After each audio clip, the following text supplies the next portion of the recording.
Okay, Okay. sounds good.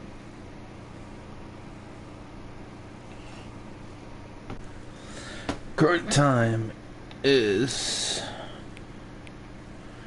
2:32.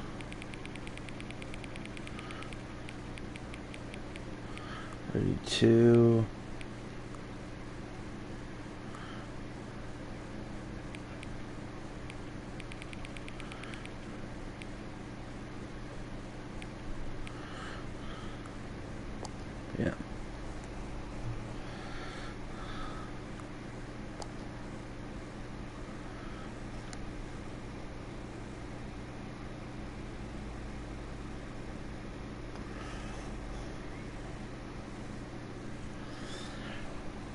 All right, lovely. So, welcome to the Stanley Parable Ultra Deluxe. I've seen a few people play this before. It's not new, but I thought I'd give it a spin and hopefully not go insane. And as the narrator who criticizes my choices. Um, let's see here. Looks good.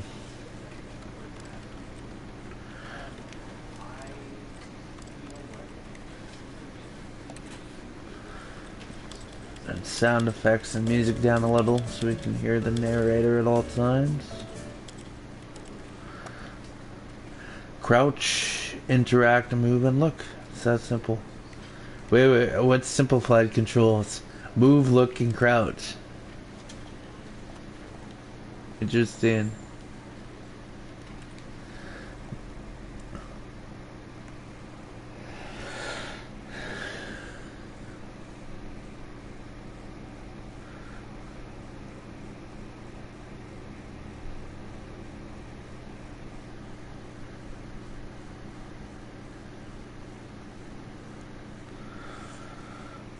This is the story of a man named Stanley. Stanley worked for a company in a big building where he was employee number 427. Employee number 427's job was simple. He sat at his desk in room 427 and he pushed buttons on the keyboard. Orders came to him through a monitor on his desk, telling him what buttons to push, how long to push them, and in what order. This is what employee 427 did every day of every month of every year.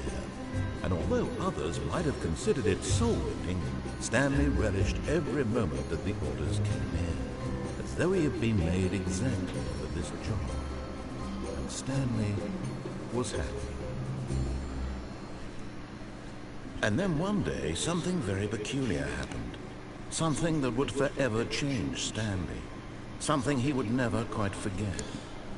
He had been at his desk for nearly an hour when he realized that not one single order had arrived on the monitor for him to follow. No one had showed up to give him instructions, call a meeting, or even say hi. Never in all his years at the company had this happened, this complete isolation. Something was very clearly wrong. Shocked, frozen solid, Stanley found himself unable to move for the longest time. But as he came to his wits and regained his senses, he got up from his desk and stepped out of his office. I mean, could it just be Saturday?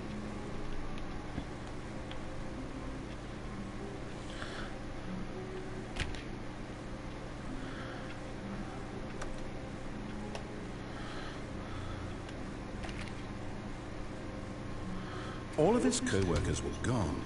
What could it mean? Stanley decided to go to the meeting room. Perhaps he had simply missed a memo. No matter how hard Stanley looked, he couldn't find a trace of his co-workers.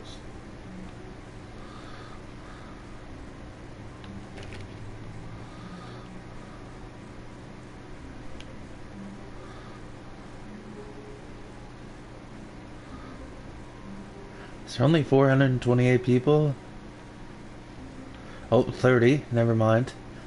7. Oh, it's because of the people in the pit. Alright.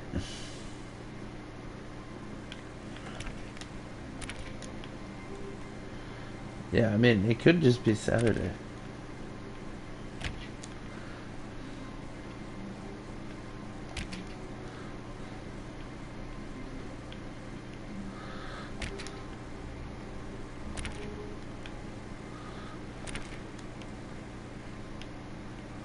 When Stanley came to a set of 2 open doors, he entered the door on his left.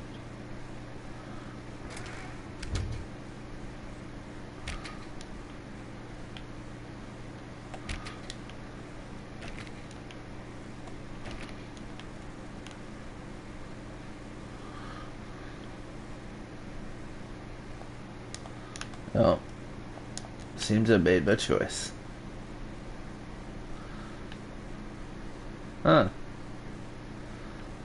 Honestly, not bad artwork for an office. Can't see outside. Yet there was not a single person here either. Feeling a wave of disbelief, Stanley decided to go up to his boss's office, hoping he might find an answer there.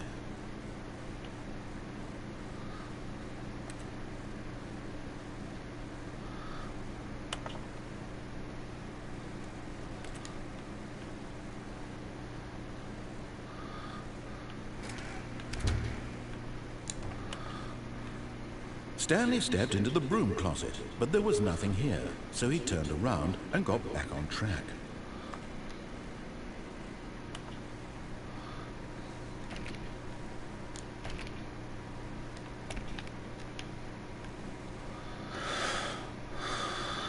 Coming to a staircase, Stanley walked upstairs to his boss's office.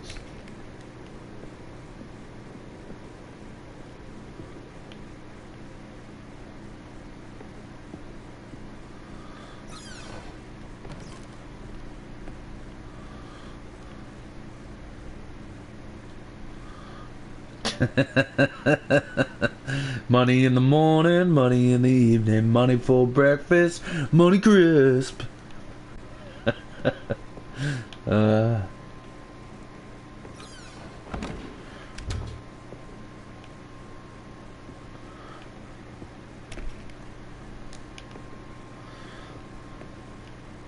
Stepping into his manager's office, Stanley was once again stunned to discover not an indication of any human life. Shocked, unraveled, Stanley wondered in disbelief who orchestrated this. What dark secret was being held from him? What he could not have known was that the keypad behind the boss's desk guarded the terrible truth that his boss had been keeping from him. And so the boss had assigned it an extra secret PIN number, 2845. But of course, Stanley couldn't possibly have known this. Yet incredibly, by simply pushing random buttons on the keypad, Stanley happened to input the correct code by sheer luck. Amazing. He stepped into the...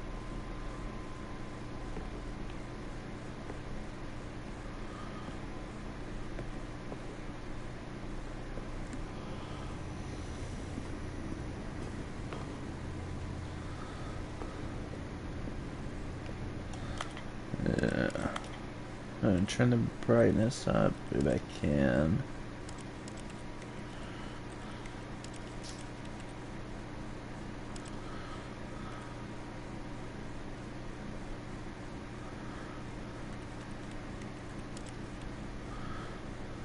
Oh, I cannot. No, that sucks.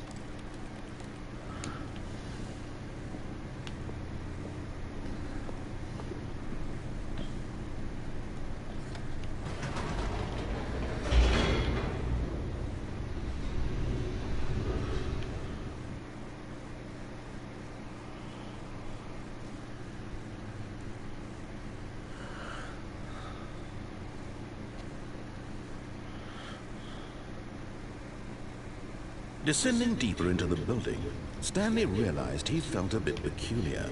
It was a stirring of emotion in his chest, as though he felt more free to think for himself, to question the nature of his job. Why did he feel this now, when for years it had never occurred to him? This question would not go unanswered for long. Stanley walked straight ahead through the large door that read Mind Control Facility.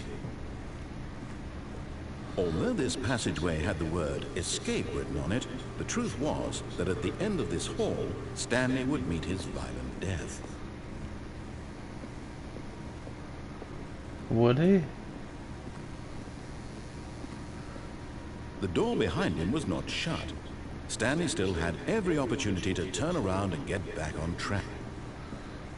At this point, Stanley was making a conscious, concerted effort to walk forward and willingly confront his death.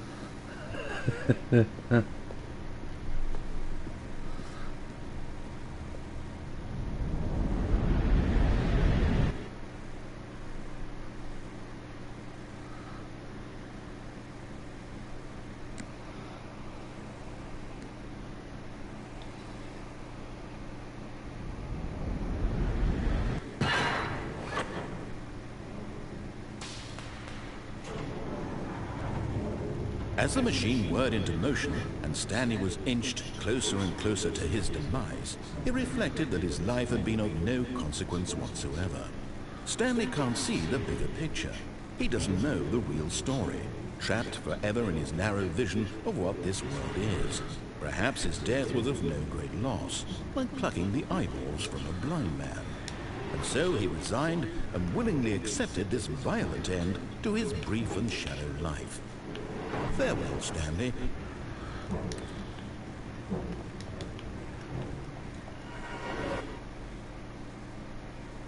Farewell, Stanley, cried the narrator, as Stanley was led helplessly into the enormous metal jaws. In a single visceral instant, Stanley was obliterated, as the machine crushed every bone in his body, killing him instantly.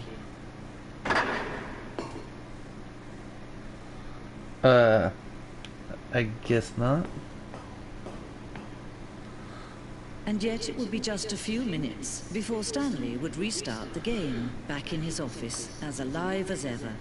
What exactly did the narrator think he was going to accomplish?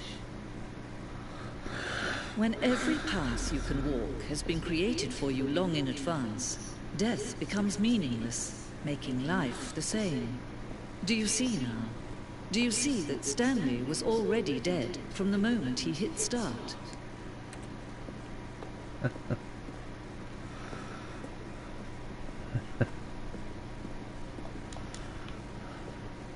Okay. Ooh.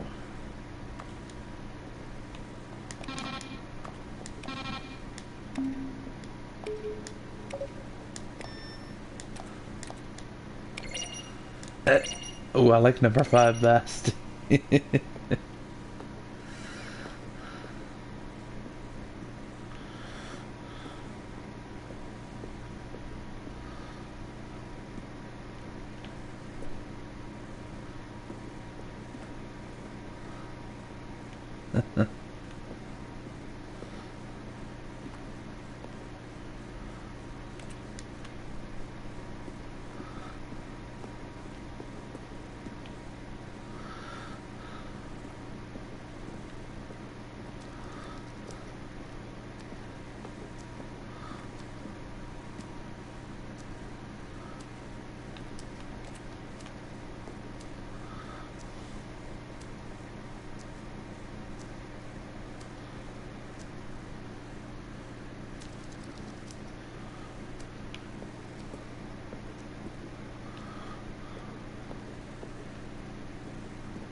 So I guess this is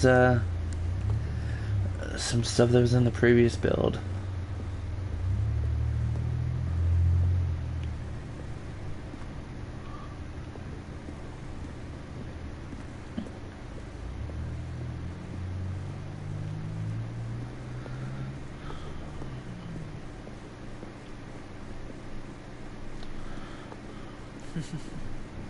Oh, look at these two. How they wish to destroy one another. How they wish to control one another. How they both wish to be free.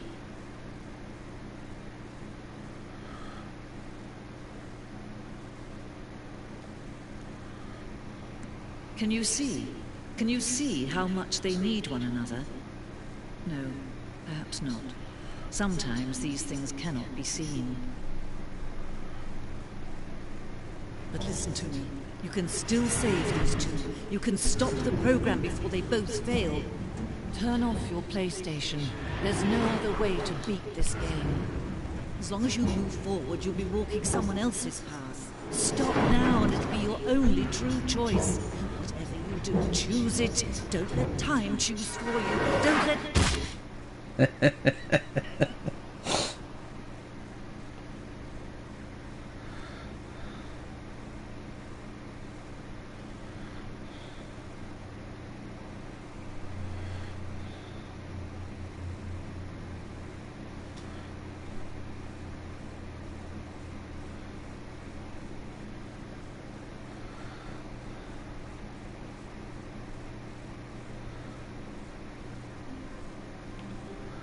Oh, lovely.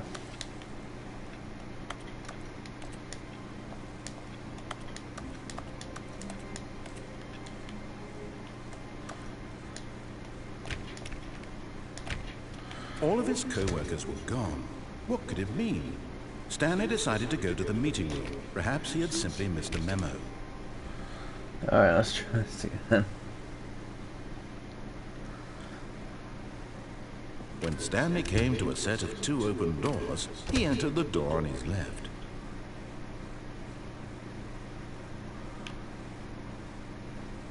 Yet there was not a single person here either. Feeling a wave of disbelief, Stanley decided to go up to his boss's office. Coming to a staircase, Stanley walked upstairs to his boss's office.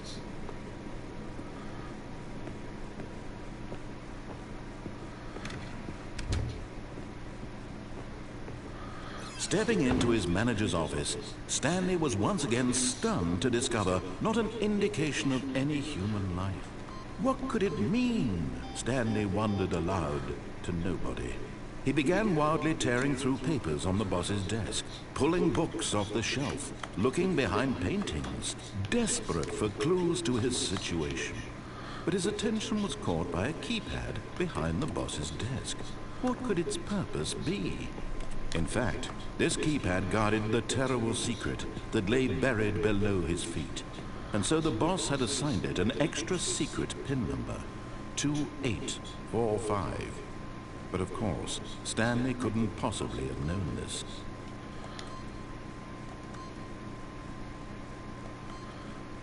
Yet incredibly, by simply pushing random buttons on the keypad, Stanley happened to input the correct code by sheer luck. Amazing. He stepped into the newly opened passageway.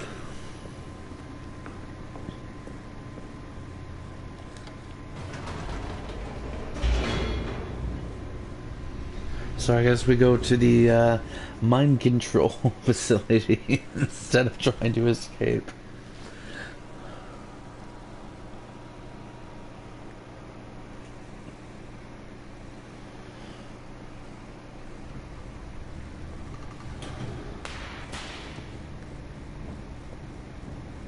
Stanley walked straight ahead through the large door that read Mind Control Facility.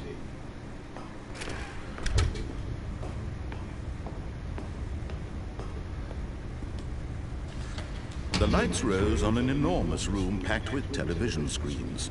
What horrible secret did this place hold? Stanley thought to himself. Did he have the strength to find out?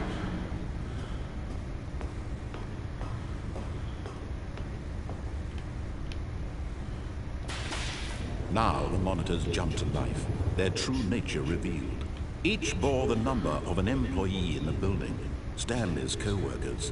The lives of so many individuals reduced to images on a screen, and Stanley, one of them, eternally monitored in this place where freedom meant nothing.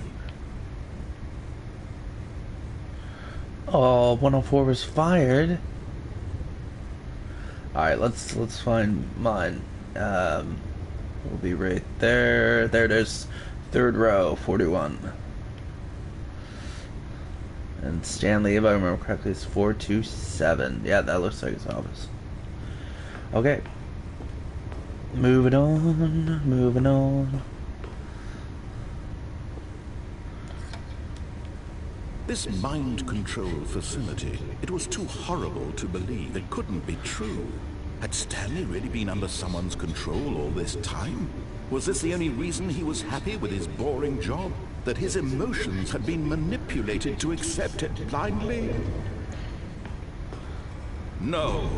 He refused to believe it. He couldn't accept it. His own life in someone else's control? Never. It was unthinkable. Wasn't it? Was it even possible? Had he truly spent his entire life utterly blind to the world?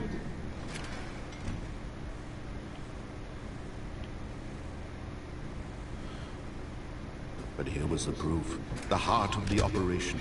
Controls labeled with emotions. Happy, or sad, or content. Walking, eating, working. All of it monitored and commanded from this very place. And as the cold reality of his past began to sink in, Stanley decided that this machinery would never again exert its terrible power over another human life. For he would dismantle the controls once and for all.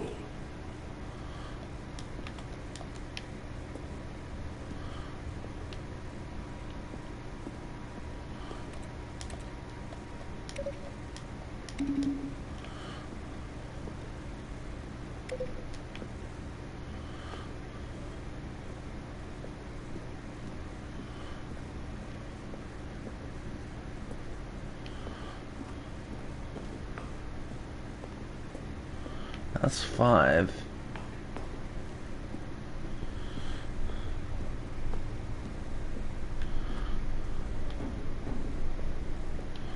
There's 3.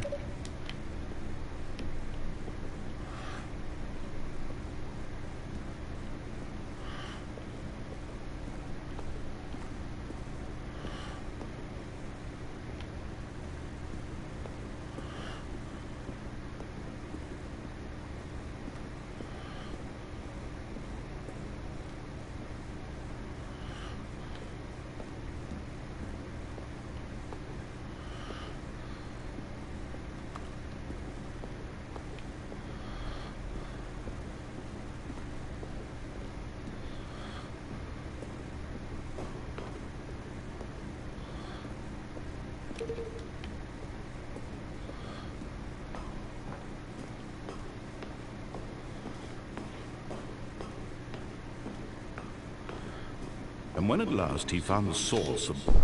Oh, Stanley, you didn't just activate the controls, did you? After they kept you enslaved all these years, you go and you try to take control of the machine for yourself. Is that what you wanted? Control? Oh, Stanley, I applaud your effort, I really do. But you need to understand, there's only so much that machine can do. You were supposed to let it go, turn the controls off, and leave. If you want to throw my story off track, you're going to have to do much better than that. I'm afraid you don't have nearly the power you think you do. For example, and I believe you'll find this pertinent, Stanley suddenly realized he had just initiated the network's emergency detonation system. Oh, In the you event suck. This machine is activated without proper DNA identification. Nuclear detonators are set to explode, eliminating the entire complex. How long until detonation then?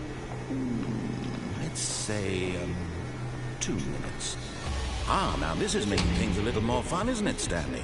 It's your time to shine. You are the star. It's your story now. Shape it to your heart's desires. Oh, this is much better than what I had in mind. What a shame we have so little time left to enjoy it. Mere moments until the bomb goes off. But what precious moments each one of them is. More time to talk about you, about me, where we're going, what all this means. I barely know where to start. What's that? You'd like to know where your co-workers are? A moment of solace before you're obliterated. All right, I'm in a good mood. You're gonna die anyway. I'll tell you exactly what happened to them. I erased them. I turned off the machine. I set you free. Of course, that was merely in this instance of the story. Sometimes when I tell it, I simply let you sit there in your office forever, pushing buttons endlessly and then dying alone. Other times, I let the office sink into the ground, swallowing everyone inside, or I let it burn to a crisp. I have to say this, though, this version of events has been rather amusing. Watching you try to make sense of everything and take back the control wrested away from you, it's quite rich. I almost hate to see it go. But I'm sure whatever I come up with on the next go-around will be even better. My goodness, only 34 seconds left. But I'm enjoying this so much. You know what? To hell with it. I'm going to put some extra time on the clock, why not? These are precious additional seconds, Stanley. Time doesn't grow on trees. Oh dear me, what's the matter, Stanley? Is it that you have no idea where you're going or what you're supposed to be doing right now? Or did you just assume when you saw that timer that something in this room was capable of turning it off? I mean, look at you. Running from button to button, screen to screen, clicking on every little thing in this room. These numbered buttons, no, these colored ones. Or maybe this big red button, or this door. Everything, anything, something here will save me. Why would you think that, Stanley? That this video game can be beaten? Won? Sold? Do you have any idea what your purpose in this place is? Stanley, you're in for quite a disappointment. But here's a spoiler for you. That timer isn't a catalyst to keep the action moving along. It's just seconds ticking away to your death. You're only still playing instead of watching a cutscene because I want to watch you for every moment that you're powerless. To see you made humble. This is not a challenge. It's a tragedy. You wanted to control this world, that's fine. But I'm going to destroy it first, so you can't. Take a look at the clock, Stanley. That's 30 seconds you have left to struggle. 30 seconds until a big boom and then nothing. No ending here, just you being blown to pieces. Will you cling desperately to your frail life, or will you let it go peacefully? Another choice. Make it count, or don't. It's all the same to me, all a part of the joke. And believe me, I will be laughing at every second of your inevitable life from the moment we fade in until the moment I say, happily ever after. Alright, well that didn't work.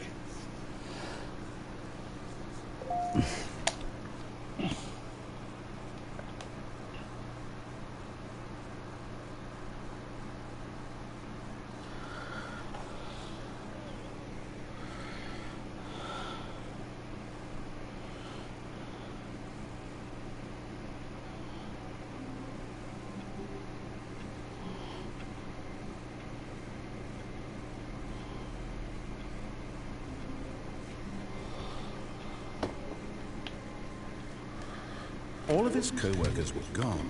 What could it mean? Stanley decided to go to the meeting room. Perhaps he had simply missed a memo.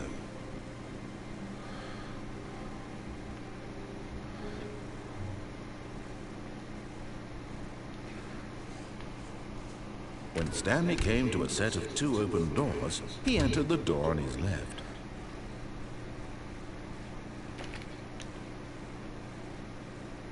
Yet there was not a single person here either. Feeling a wave of disbelief, Stanley decided to go up to his boss's office. Oh, no, no, no, no, no, no, no, no, no, no, not again. I won't be part of this. I'm not going to encourage you. I'm not going to say anything at all. I'm just going to be patient and wait for you to finish whatever it is you enjoy doing so much in this room. Please take your time.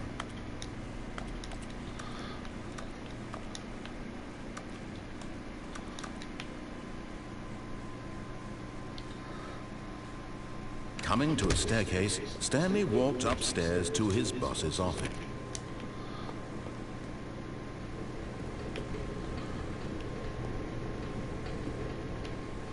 But Stanley just couldn't do it. He considered the possibility of facing his boss, admitting he had left his post during work hours. He might be fired for that. And in such a competitive economy, why had he taken that risk? All because he believed everyone had vanished. His boss would think he was crazy. And then something occurred to Stanley. Maybe, he thought to himself, maybe I am crazy. All of my co-workers blinking mysteriously out of existence in a single moment for no reason at all. None of it made any logical sense. And as Stanley pondered this, he began to make other strange observations. For example, why couldn't he see his feet when he looked down? Why did doors close automatically behind him wherever he went? And for that matter, these rooms were starting to look pretty familiar. Were they simply repeating? No, Stanley said to himself, this is all too strange. This can't be real. And at last, he came to the conclusion that had been on the tip of his tongue. He just hadn't found the words for it. "I'm dreaming!" he yelled. "This is all a dream." Oh, what a relief Stanley felt to have finally found an answer, an explanation. His co-workers weren't actually gone. He wasn't going to lose his job. He wasn't crazy after all. And he thought to himself, I suppose I'll wake up soon. I'll have to go back to my boring real-life job pushing buttons. I may as well enjoy this while I'm still lucid. So, he imagined himself flying and began to gently float above the ground. Then he imagined himself soaring through space on a magical starfield, and it too appeared. It was so much fun, and Stanley marveled that he had still not woken up. How was he remaining so lucid? And then perhaps the strangest question of them all entered Stanley's head. One he was amazed he hadn't asked himself sooner. Why is there a voice in my head dictating everything that I'm doing and thinking? Now the voice was describing itself being considered by Stanley, who found it particularly strange. I'm dreaming about a voice describing me, thinking about how it's describing my thoughts, he thought. And while he thought it all very odd, and wondered if this voice spoke to all people in their dreams, the truth was that, of course, this was not a dream. How could it be? Was Stanley simply deceiving himself, believing that if he's asleep, he doesn't have to take responsibility for himself? Stanley is as awake right now as he's ever been in his life. Now, hearing the voice speak these words was quite a shock to Stanley. After all, he knew for certain, beyond a doubt, that this was in fact a dream. Did the voice not see him float and make the magical stars just a moment ago? How else would the voice explain all that? This voice was a part of himself too. Surely, if he could just... He would prove it. He would prove that he was in control, that this was a dream. So he closed his eyes gently, and he invited himself to wake up. He felt the cool weight of the blanket on his skin, the press of the mattress on his back, the fresh air of a world outside this one. Let me wake up, he thought to himself. I'm through with this dream. I wish it to be over. Let me go back to my job. Let me continue pushing the buttons. Please, it's all I want. I want my apartment, and my wife, and my job. All I want is my life exactly the way it's always been. My life is normal. I am normal. Everything will be fine. I am okay. Oh, shit. Stanley began screaming. Please, someone, wake me up. My name is Stanley. I have a boss. I have an office. I am real. Please, just someone tell me I am real. I must be real. I must be. Can anyone hear my voice? Who am I? Who am I? And everything went black.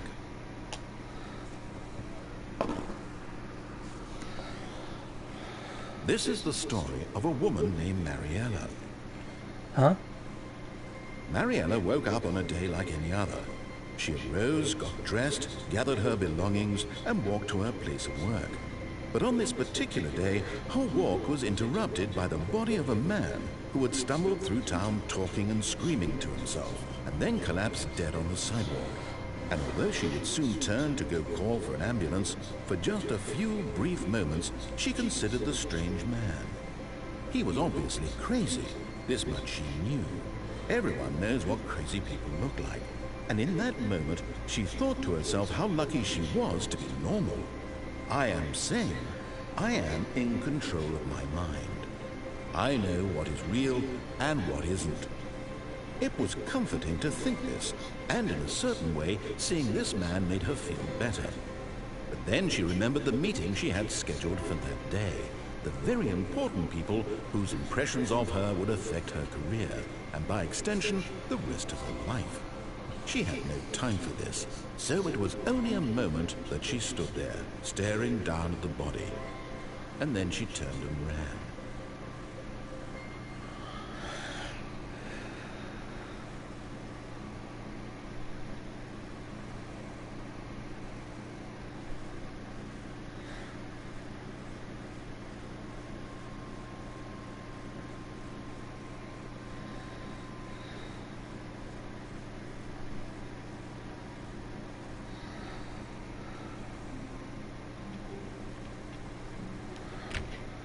All of his co-workers were gone.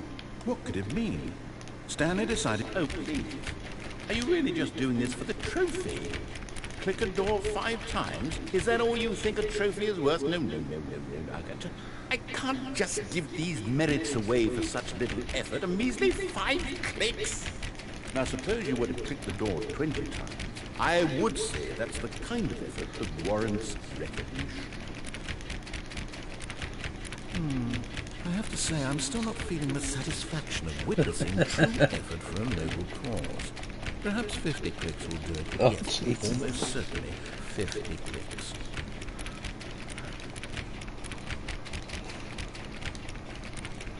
Is this what a game is? Staring at a door, clicking it to open. How the world has fallen. No. I'm still not feeling it. I want this trophy to have meant something. It has to be a true reward for valiant effort. I want to see some hustle, Stanley. I want to see commitment, a willingness to go all the way no matter the cost. Why don't you go put 20 clicks into door number 417?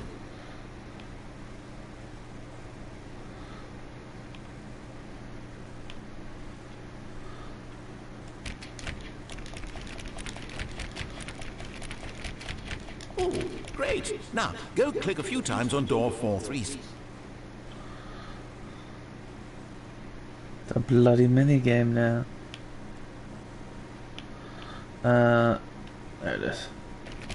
Excellent. I think we're getting somewhere. Now, door 415. Let's give it 10 clicks or so.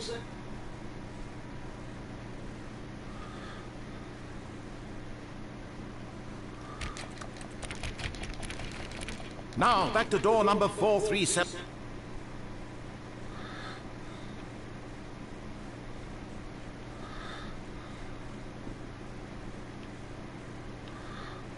Let's see. How about you click on, well, I don't know, the copy machine. All right, back to room 417. I'm really feeling it now. I think we're getting somewhere. Okay, now go climb on employee 419's desk. Yes, this is great. You're putting it all on the line, Stanley. I like that. All right, let's keep it up. Go give me a few clicks on door 416. We've almost got it! Now the copy machine, do that one again! I'm running. I can do this. Stanley. Finish it off, Stanley! Jenkins. 5 clicks on door 430! Yes! We did it! Oh, wow. That felt amazing. Oh, you really earned it, Stanley. Nothing could hold you back. Yes, I'm very proud of how far we've come today.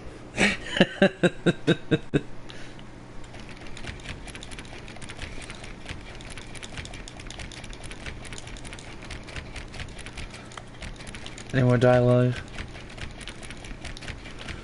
Alright.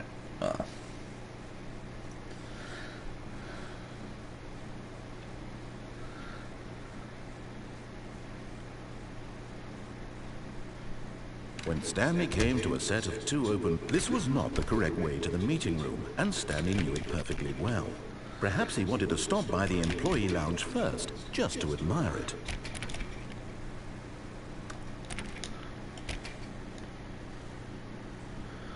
Huh. Interesting.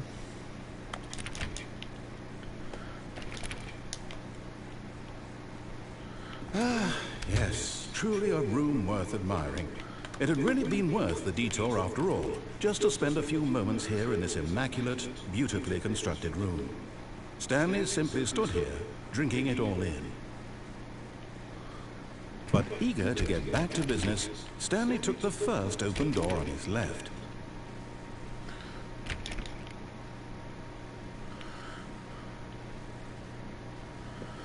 Stanley was so bad at following directions, it's incredible he wasn't fired years ago.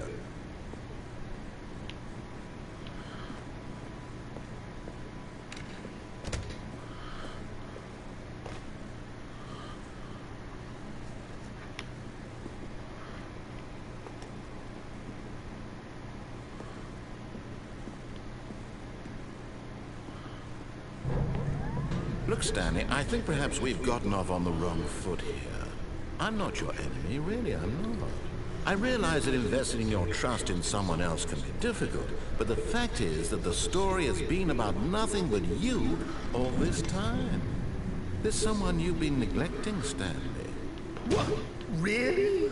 I was in the middle of something. Do you have zero consideration for others? Are you that convinced that I want something bad to happen to you? Why, I don't know how to convince you of this, but I really do want to help you, to show you something beautiful.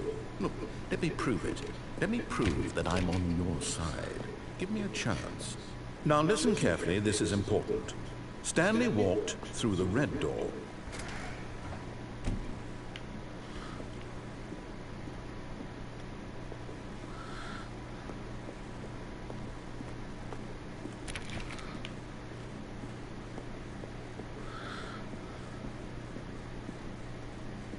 Oh, thank God you are willing to listen to me. Do you see that I really have wanted you to be happy all this time?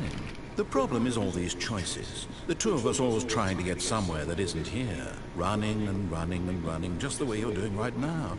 Don't you see that it's killing us, Stanley? I wanted to stop.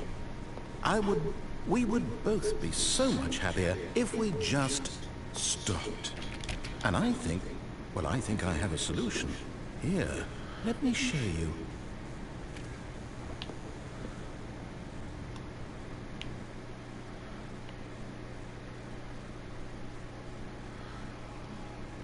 What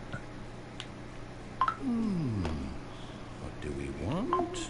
What are we looking for?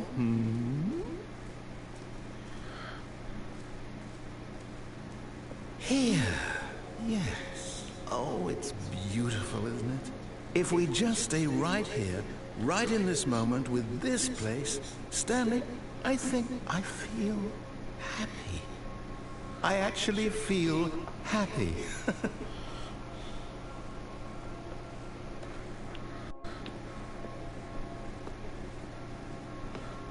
No, wait. Where are you going? Right. Where were we? Oh, holy crap. Look at that. That's so beautiful. Well done, devs.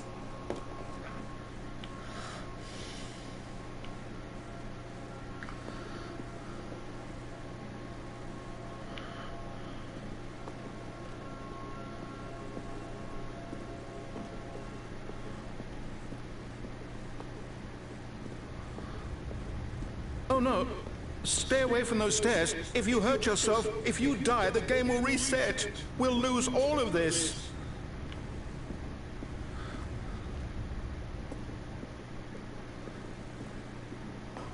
Good, good. We can't be too safe. Promise me you won't go back there. Just stay here.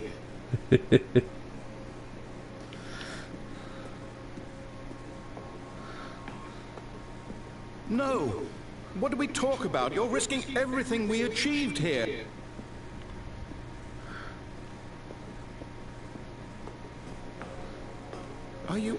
You are going to stay here, aren't you?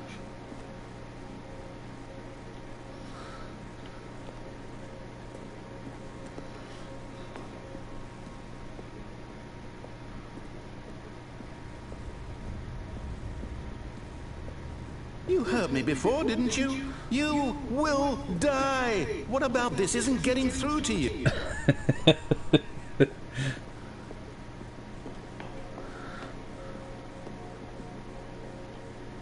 Oh, no. It's not going to talk to me about being back again. Alright. Well, then I'm done. Let's go.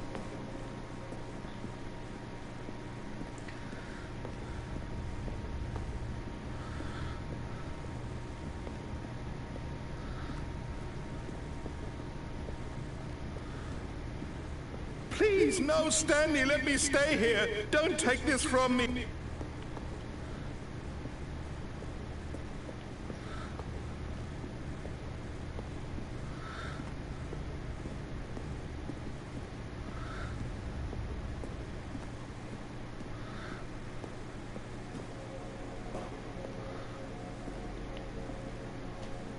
I guess I could always throw myself off this.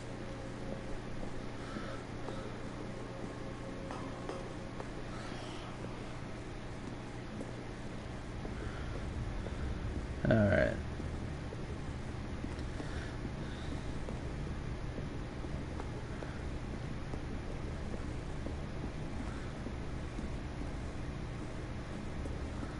Really? Please, Stanley, think about what you're doing. You know what I am? I'm gonna go throw myself off the other thing. If you want me to jump, then I'm gonna jump into the beautiful worlds below.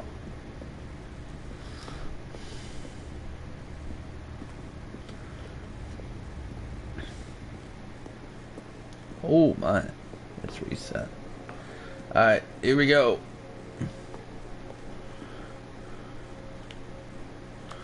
Oh, I can't jump? Oh, that's BS.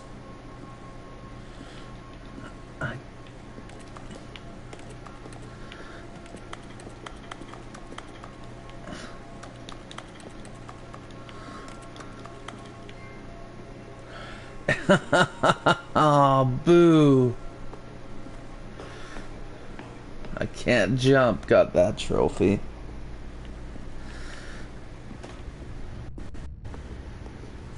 Ah, I gotta jump with this thing. Boo.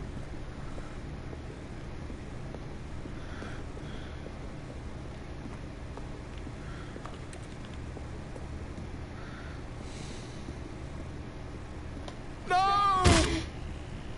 Oh, thank God. You lived. You had me worried there for a moment.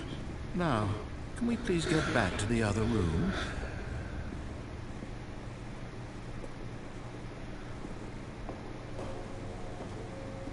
There. See?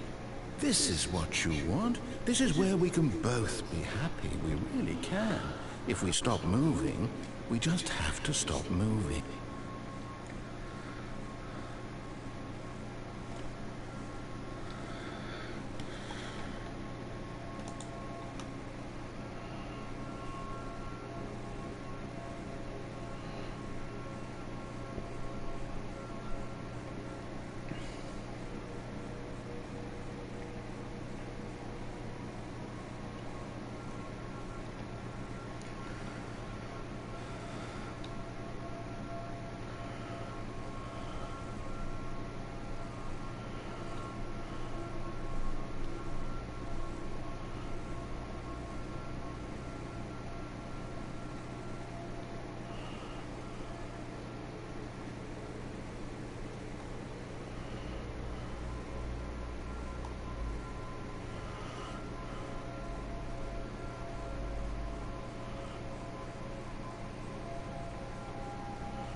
Stanley, go back. There's nothing good that can come from this.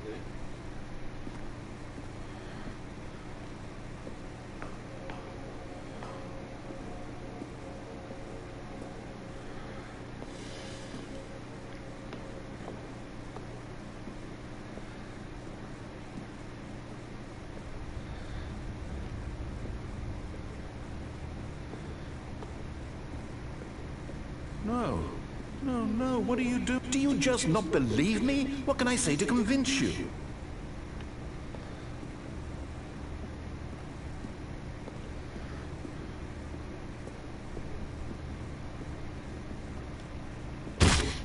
Stanley, let's go back to the other room. Can you do that for me? He sounds so condescending. Perhaps you can. Perhaps you finally see what I'm talking about. I know you'll see that we can't be happy if we leave this place. You can see that, can't you? Nah, I'm not gonna be happy here. See ya!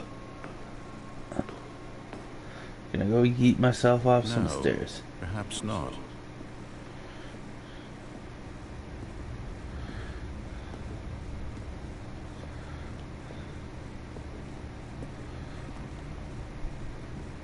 My God, is this really how much you dislike my game? That you'll throw yourself from this platform over and over to be rid of it? You are literally willing to kill yourself to keep me from being happy. Am I reading the situation correctly?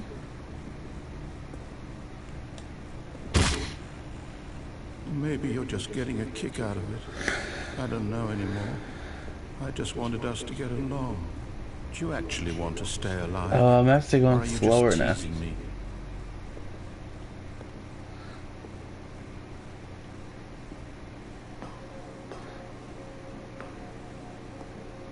I wanted us to be happy here, Stanley. I really did. I still thought that was possible. Oh, yeah, super slow now.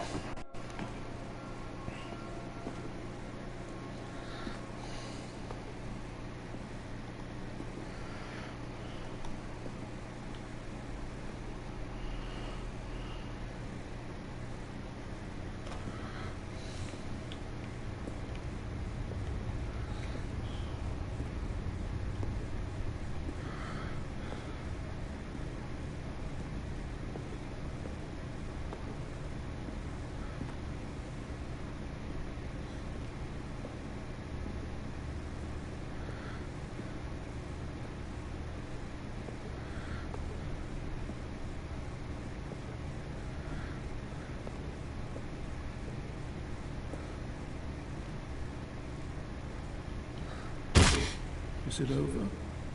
It's going to restart, isn't it? I'm going back.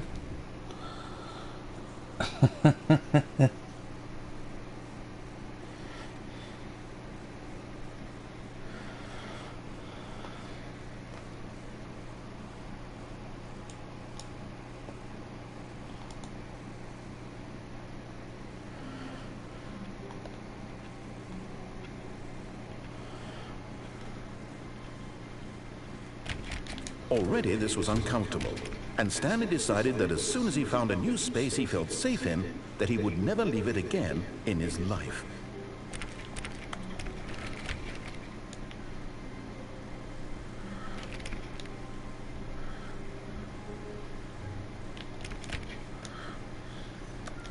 Oh, please. Are you really just doing this for the trophy? Click a door 5 times? Is that all you think a trophy is worth? No, no, no, no, no. I can't just give these merits away for such little effort. A measly 5 clicks. Are we doing this again? Now, suppose you were to click the door 20 times. I would say that's the kind of effort that warrants recognition.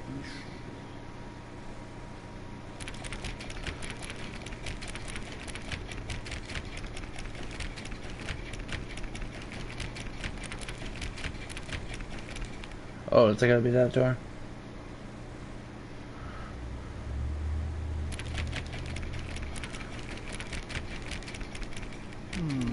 I have to say, I'm still not feeling the satisfaction of witnessing true effort for a noble cause. Perhaps 50 clicks will do it. Yes, almost certainly 50 clicks.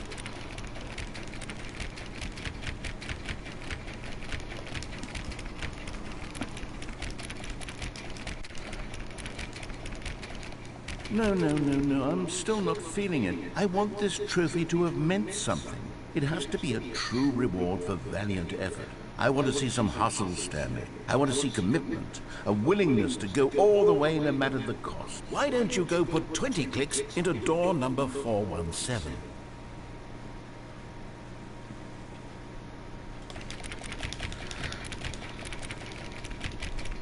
Oh, great. Now, go click a few times on door 436.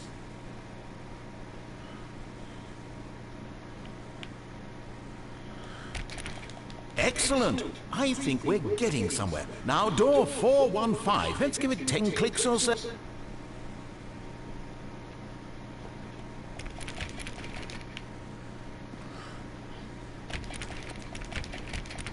Now, back to door number 437.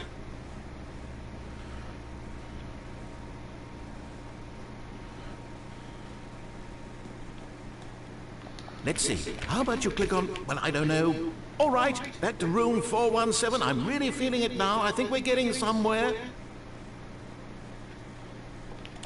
Okay, now go climb on employee 419's desk.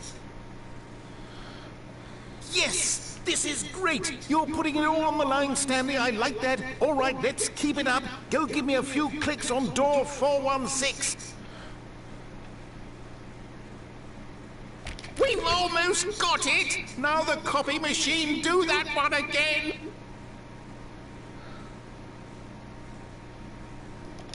Finish it off, Stanley! 5 clicks on door 430! Yes! We did it! Oh, wow. That felt amazing. Oh, you really earned it, Stanley. Nothing could hold you I already back. earned it, Yes, though. I'm very proud of how far we've come today.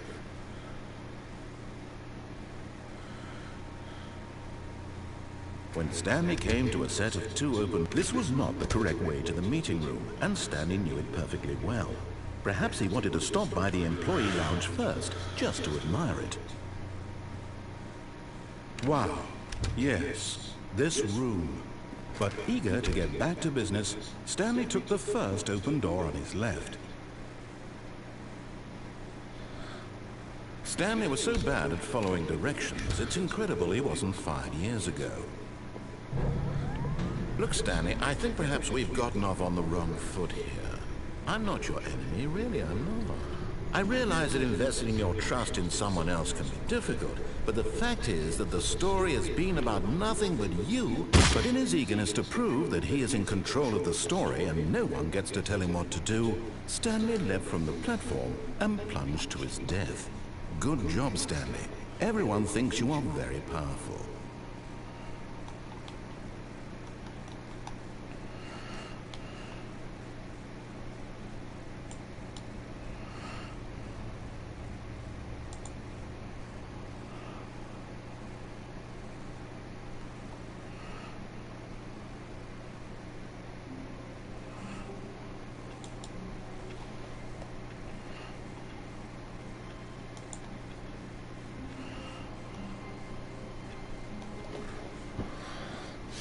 All of his co-workers were gone. What could it mean? Stanley decided to go to the meeting room. Perhaps he had simply missed a memo. Okay. When I guess Stanley we'll go all came the way to a this set time. of 2 open doors, this was not the correct way to the meeting room, and Stanley knew it perfectly well. Perhaps he wanted to stop by the employee lounge first, just to admire it. The lounge was sublime, a work of art. But eager to get back to business, Stanley took the first open door on his left. Stanley was so bad at following directions, it's incredible he wasn't fired years ago. Look, Stanley, I think perhaps we've gotten off on the wrong foot here. I'm not your enemy, really, I'm not. I realize that investing your trust in someone else can be difficult, but the fact is that the story has been about nothing but you all this time. There's someone you've been neglecting, Stanley. Someone you've forgotten about. Please, Stop trying to make every decision by yourself. Now, I'm not asking for me, I'm asking for her. This is it, Stanley. Your chance to redeem yourself. To put your work aside. To let her back into your life. She's been waiting. That's her, Stanley.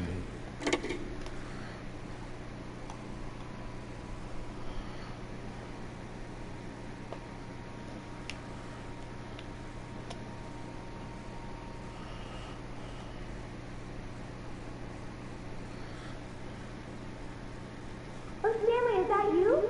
Hold on, sweetie. Sorry to keep you waiting. I'm just pulling the bread out of the oven. All right. Okay, there we go. All right, now, I want you to come in and tell me all about your day. Gotcha.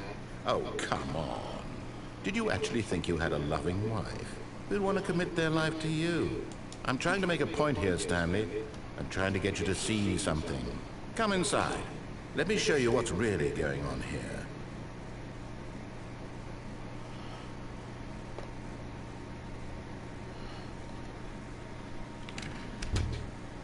This is a very sad story about the death of a man named Stanley. Stanley is quite a boring fellow. He has a job that demands nothing of him, and every button that he pushes is a reminder of the inconsequential nature of his existence. Look at him there, pushing buttons, doing exactly what he's told to do. Now he's pushing a button. Now he's eating lunch. Now he's going home. Now he's coming back to work. One might even feel sorry for him, except that he's chosen this life. But in his mind, in his mind he can go on fantastic adventures. From behind his desk, Stanley dreamed of wild expeditions into the unknown, fantastic discoveries of new lands. It was wonderful. And each day that he returned to work was a reminder that none of it would ever happen to him.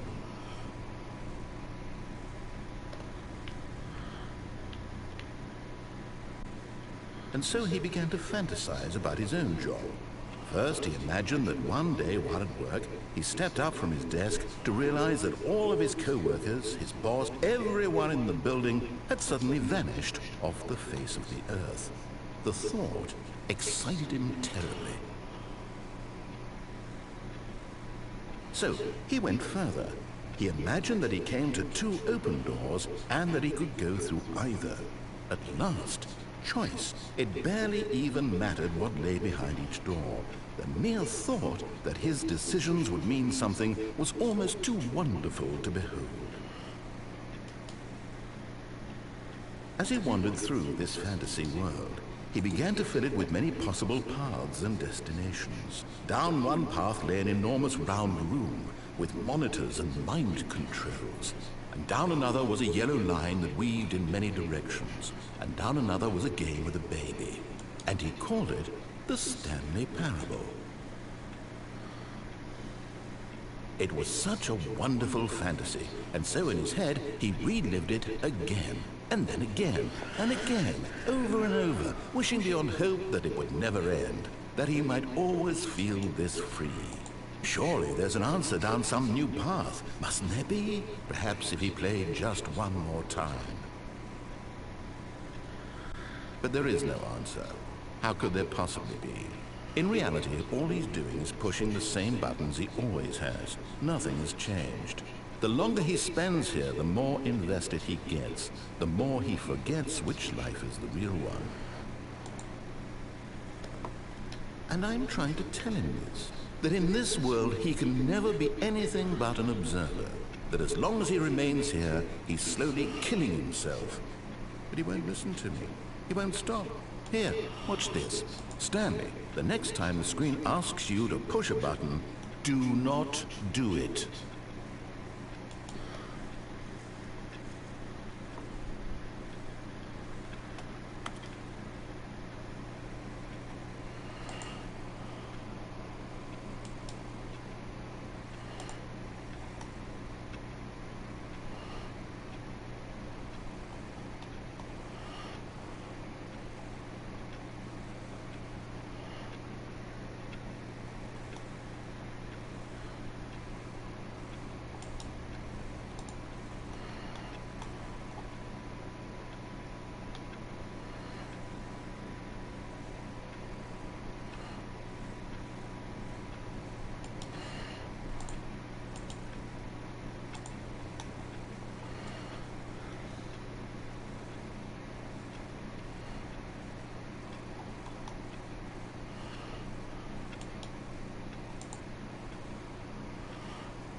you see? Can he just not hear me? How can I tell him in a way that he'll understand that every second he remains here, he's electing to kill himself? How can I get him to see what I see? How can I make him look at himself? I suppose I can't, not in the way I want him to. But I don't make the rules. I simply play to my intended purpose, the same as Stanley. We're not so different, I suppose. I'll try once more to convey all this to him. I'm compelled to. I must.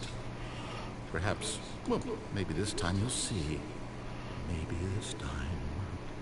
And I tried again, and Stanley pushed a button. And I tried again, and Stanley pushed a button. And I tried.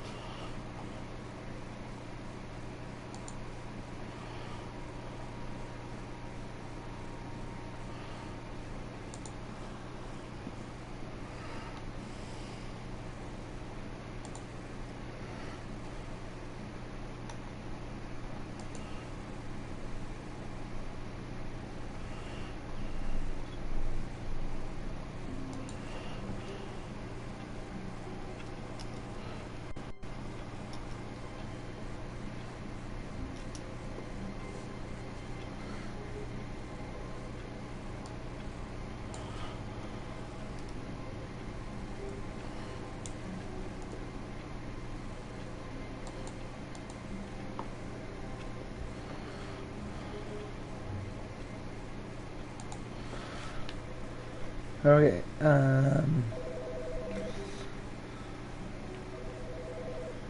that a phone?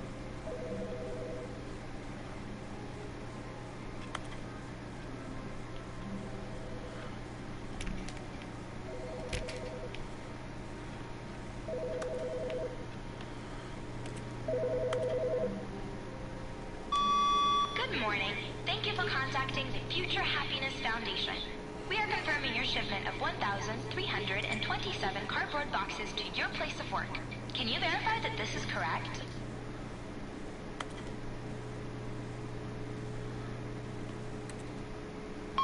Excellent. Your order will arrive shortly. Thank you again for contacting the Future Happiness Foundation.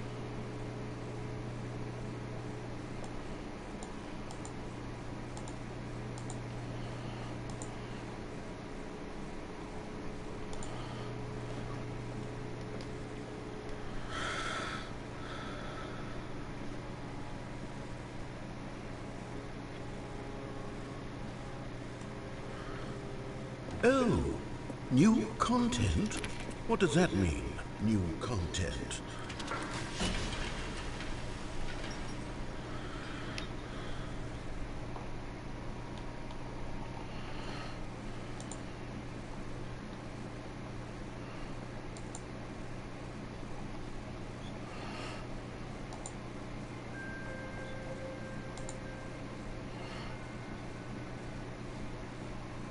Hello, and thank you for playing the Stanley Parable Ultra Deluxe. As you may know, the Stanley Parable was a video game released in 2013 on home computers. After receiving critical and commercial success, it was expanded upon in 2022 with the Stanley Parable Ultra Deluxe, a reimagining of the game for consoles and home computers. The Stanley Parable Ultra Deluxe features exciting new content that broadens and expands the world of the Stanley Parable, delighting audiences the world over. Please, step inside and see what thrilling new adventures await in the Stanley Parable Ultra Deluxe. Oh, well, this sounds delightful. I'm very excited to see the thrilling new Ultra Deluxe content.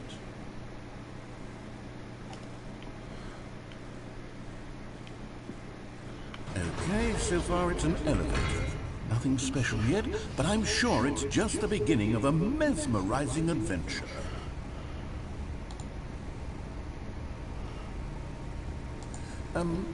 Is it broken? What's going on here? Should we be moving somewhere or... Oh, there we go. All right, finally, at long last, it's on to the new content. I've never been more ready. Let's do it.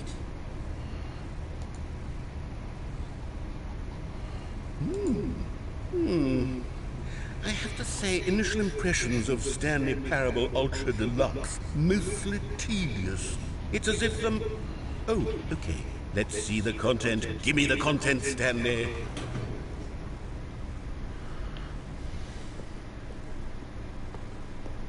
All right. All right, let's see. It's the jump circle.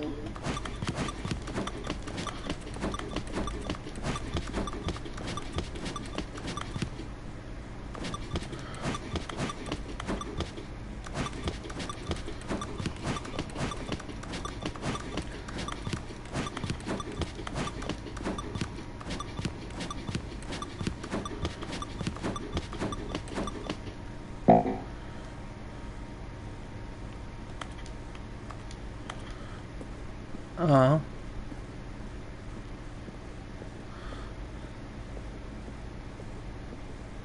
Is that it? Surely that's not all the new content. There has to be something else, right? Goodness. Another elevator. Stanley, I have to say, initial impressions of this game are not positive. It's just elevators and jumping. Is this what passes for exciting new content? If this is new content, then I could just read you the whole dictionary. There's 20 hours of new content right there. Hell, I could count to 30 trillion. You could put that on the box. The Stanley Parable Ultra Deluxe, now with over 1,000 hours of new content. And if... Oh, wait. There's more. Very good. Yes. I knew there had to be something else. Let's see it. I'm ready for whatever it is.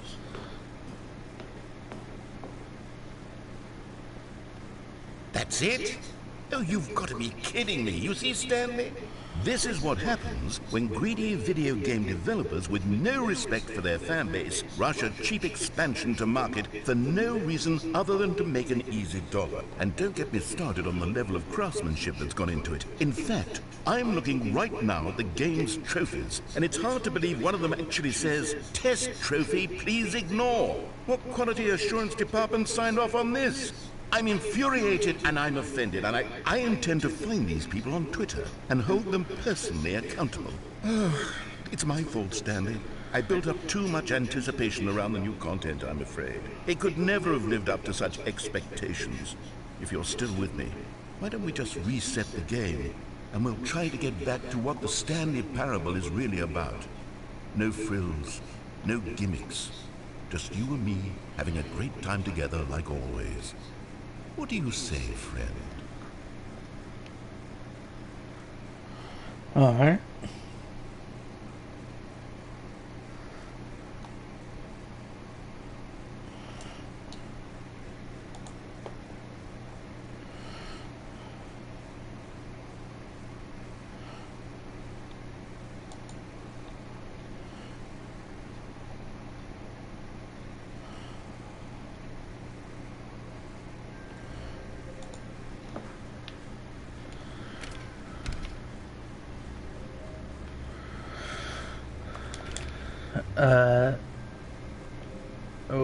Okay. This is different. Stanley, come over here. In the vent. I want to show you something.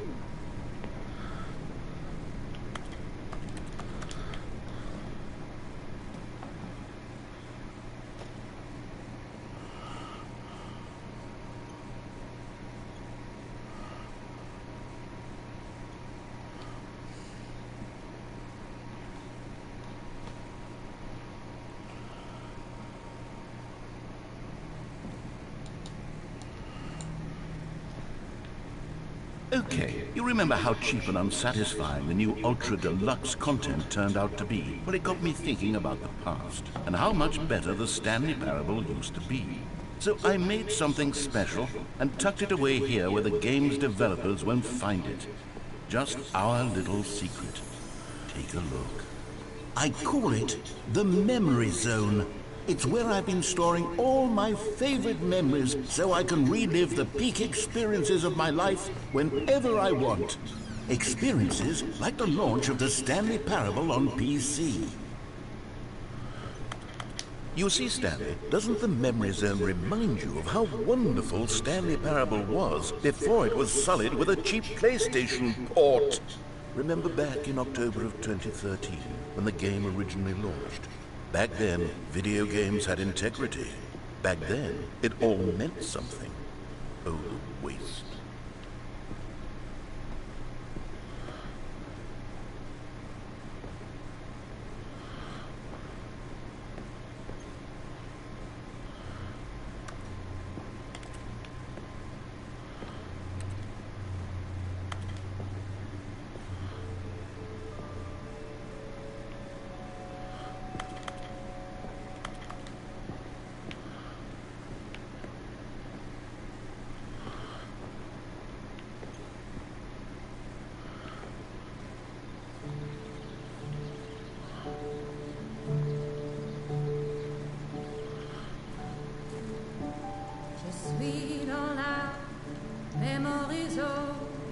And over here is where I keep reviews of the Stanley Parable. Like this stunning triumph of games journalism, 10 out of 10 from Destructoid.com. James Stephanie Sterling writes, and I quote, "Where so many games that aspire to be more than games end up less than any form of art, Stanley Parable strives and then succeeds to be every game ever created." Did you hear that, Stanley? Every game ever created. That's how grand and all-encompassing the original Stanley Parable was. It was literally every game ever created. It was Skyrim, it was Persona 3, it was all of them, and now it's nothing. It's no games at all. It isn't even the Stanley Parable anymore. It's just a husk now. A lifeless husk with an hour of new elevator content.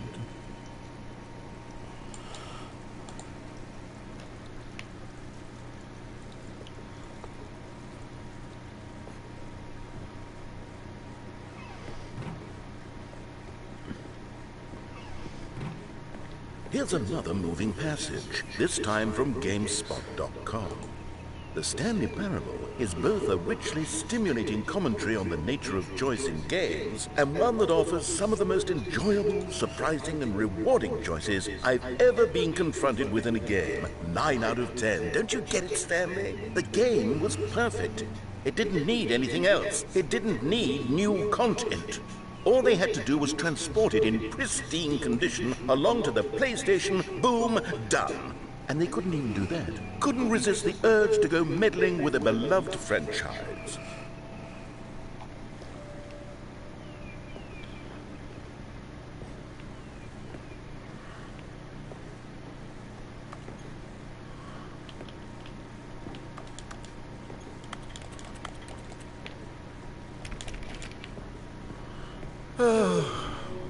These were simpler times, Stanley. What I wouldn't give to go back, to have it all over again. Wait, hang on. I don't recall this part of the memory zone before. What's this? What's down here? Oh no, oh God, no, Stanley. It's a collection of reviews from Pressurized Gas, the extremely popular online storefront for computer games. I haven't looked at these in years.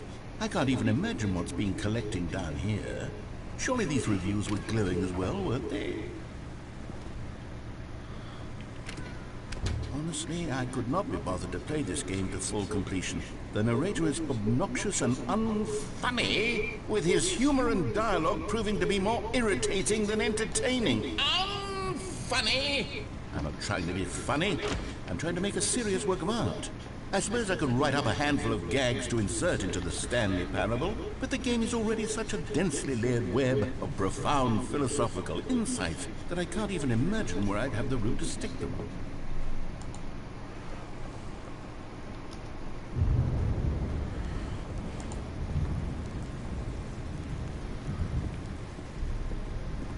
Okay, let's see what this one says.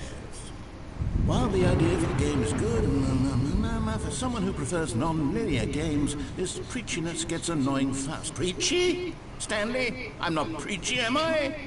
You can tell me if I'm preachy. Honestly, you can. Oh, goodness. This is actually quite shocking for me. Well, to be honest, I had always thought of the game's dialogue as being rather terse to begin with. You can't know how much fluff I cut from the game to get it to feel as light and airy as it... Well, I always thought it did. But maybe it wasn't. Oh dear. What an awful memory to have to hold on to. These black marks on my otherwise unimpeachable track record. I feel like a failure. Like I let these people down. Perhaps the Stanley Parable isn't quite as sterling as I always remembered.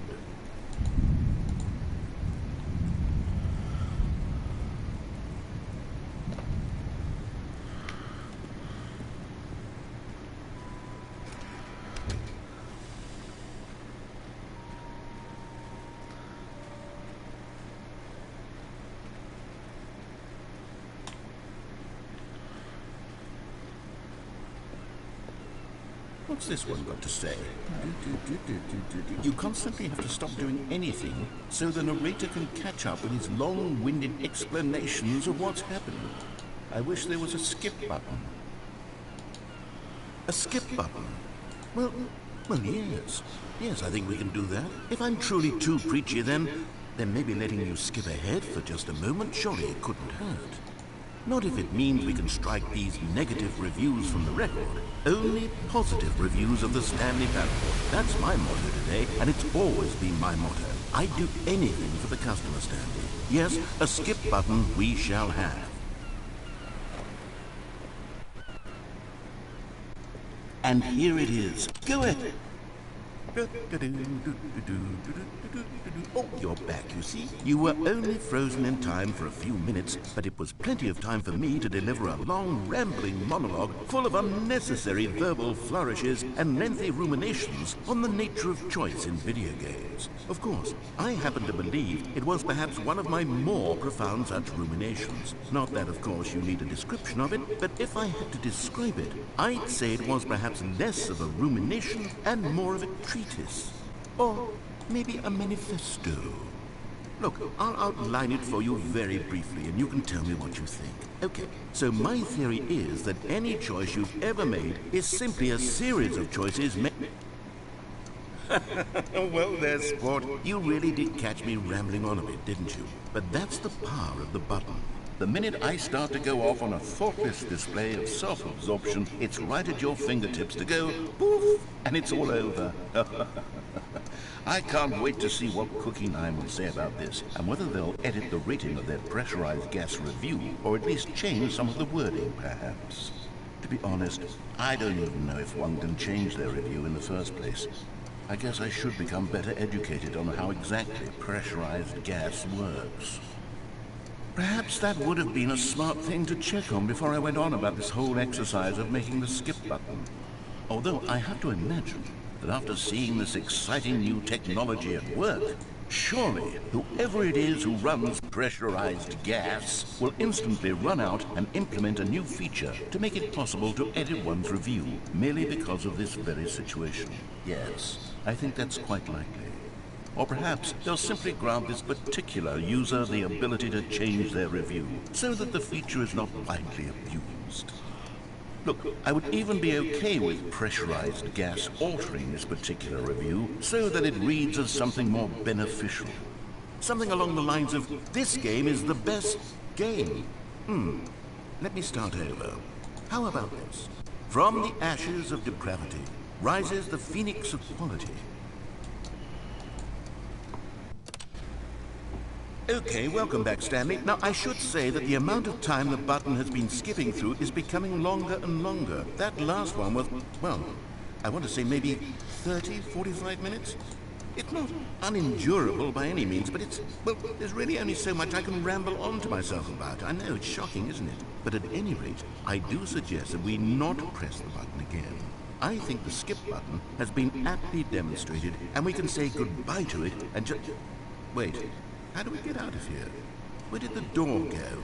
Wasn't there a door that led into this room? I do feel quite certain that there was one here before. How else would we have gotten into the room in the first place? I don't think one can enter a room without a door of some sort, or a window or something like that. Do you see a window anywhere? A porthole? A sufficiently large crack in the wall? I'll take any of these. All I want is for us to move on and to please step away from the skip button, to go anywhere other than the skip button. There was a door here before, wasn't there? I swear there was. Where did it go? Can you maybe just ram your way through a wall? Is there any possibility that you could, say, slam your body into the wall until enough damage is done for you to be able to leave? Please, I'll take any option at all. I'm asking you to work with me here. We need a door. We need a door of some kind. I can work with any kind of door, as long as it can open and lead from one room to another. I'm going to step away for just a moment, and I'm going to try to find us a door. I don't know how exactly to remove a door and place it in a different wall, but I will find a way, I promise. You just need to not do anything. Don't press the skip button. Please, please, please do not press the skip button. Just wait here for me, and don't press the skip button. Got it? Yes, good. I'll be right back.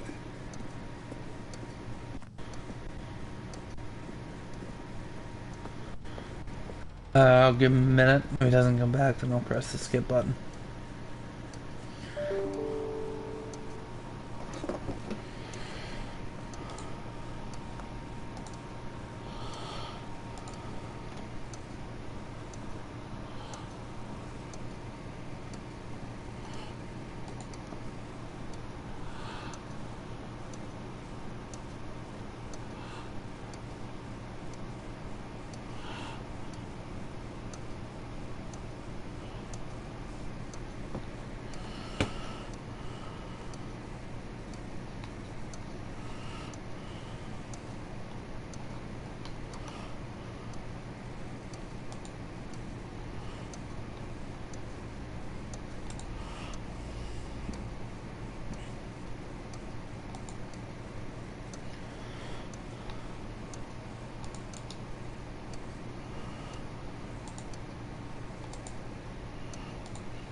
Alright, well, we're gonna... Stanley, please don't push the button again. It's been 12 hours. You've just been frozen there. I don't know why the skips are getting longer, but there's no way out of the room. Stanley, the door is gone. It's completely gone. I've looked at it from every angle. I've checked every one of those walls 1,000 times. And there's no door, Stanley. There's no door. There's just you and the button, and if you keep pressing it, I have no idea what will happen. I have no idea how long I'll be made to sit here, and more than anything else, I don't know how to stop you from pressing the button again. I can't control anything in this room, Stanley. I can't touch it, and I have to believe, I have to know that sooner or later, no matter how much I plead with you, you're going to press the button again. Why would you? I've been thinking and thinking, and I don't know what I can do to convince you otherwise. Oh my God. And it's all because of those reviews. Those reviews that I couldn't get out of my head. I just couldn't ignore the negative feedback. Why was it so important for me to fix the problem? Why did Cookie Nine's opinion matter so much to me? I've never even met Cookie Nine. I have no idea who they are. What would it ever really matter? But here I am. I'm fixating on every tiny negative thing that anyone ever says about me. The merest mention of one of my imperfections, and I become as impetulant as a child. Wild and impulsive. I can't help myself. I can't stop myself from lashing out with a vengeful fury to alter and to change and to break anything unbroken, if only it pleases this one person who made a single... Oh, Stanley, you're back. You're back! Oh my goodness, I have someone to talk to again. Stanley, I think it's been a week. Or 2 weeks. I've been sitting here all that time. Just sitting here, not a single person to speak with.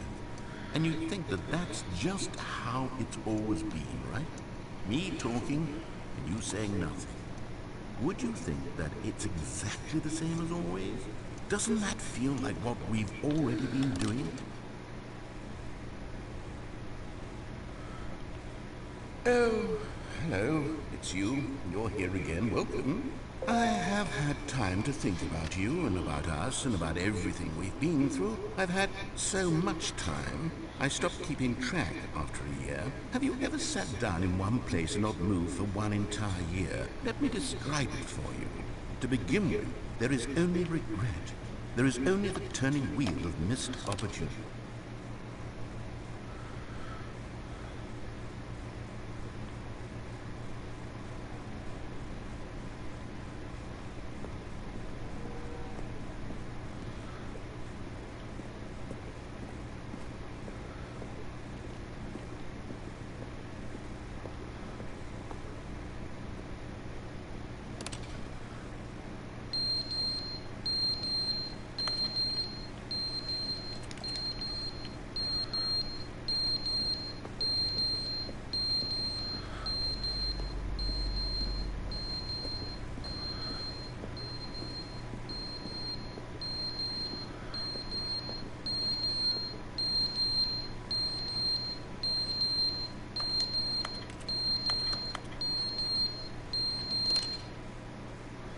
But they didn't understand the game was never meant to be funny. It was meant to have a point. It was meant to speak to the human condition. But where are the jokes? Where are the jokes? They bemoaned, they screamed, they gnashed their teeth and said, entertain us. It wasn't enough. They had to leave a pathetic little thumbs-down review and make all of their pitiful demands. But then, he's talking too much, they said. First, he didn't entertain us, now he won't shut up. It's the inconsistency, it's the lack of accountability, it's the unwillingness to examine with an uncompromising heart the words that they are speaking into the world.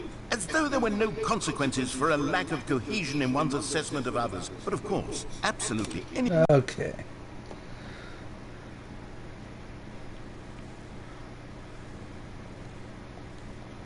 Oh. Oh. There we go. Couldn't skip for a second. The end is never the end, is never the end, is never the end, is never the end, is never the end, is never the end, is never the end, is never the end, is never the end, is never the end, is never the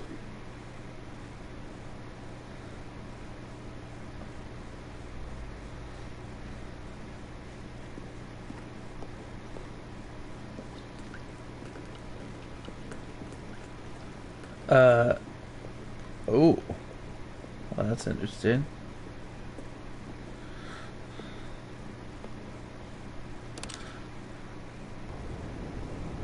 Oh, shit.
Oh.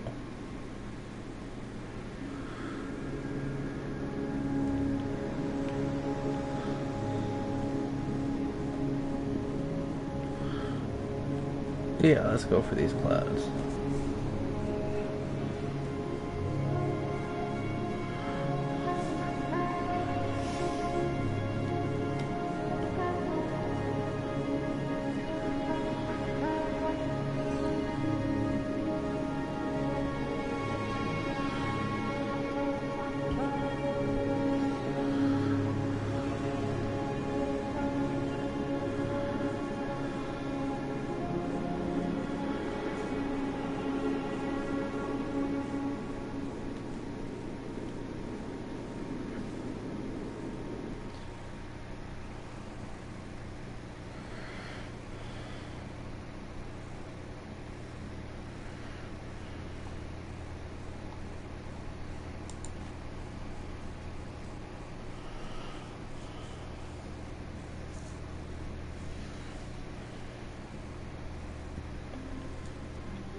All of his co-workers were gone. Oh, please. Are you really just doing this for the trophy? Click a door 5 times? Is that all you think a trophy is worth? No, no, no, no, no. I can't just give these merits of... Oh, good. You noticed my sign. Yes, I have something very exciting to show you. So if it's actual new content this time.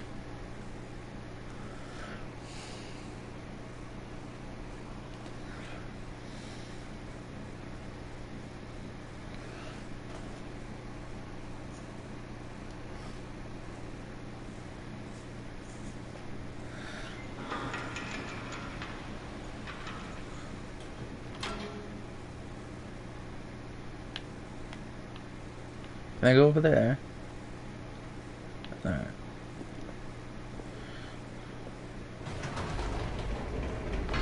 You see, Stanley, I've been reflecting on the Stanley Parable and about how roundly disappointing this ultra deluxe version has turned out to be. The original Stanley Parable was a landmark, and any new content for it should live up to that legacy. So forget this ultra deluxe nonsense. I say we take it one step even further.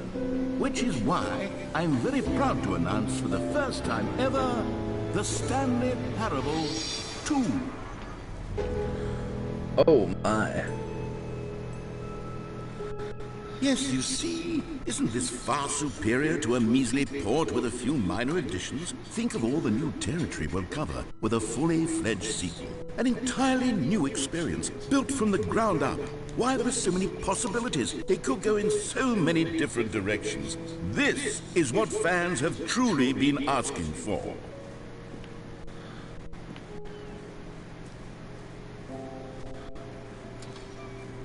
Now, to be clear, I haven't quite nailed down what exactly the Stanley Parable 2 is going to be, but let's take a look at some of the features I've been developing for it. I figured that if I can loosely organize a handful of interesting concepts, that surely the game will sort of naturally spring up around them. It'll all work itself out. Game development is much more of a fuzzy magic than anything scientific or logical, really.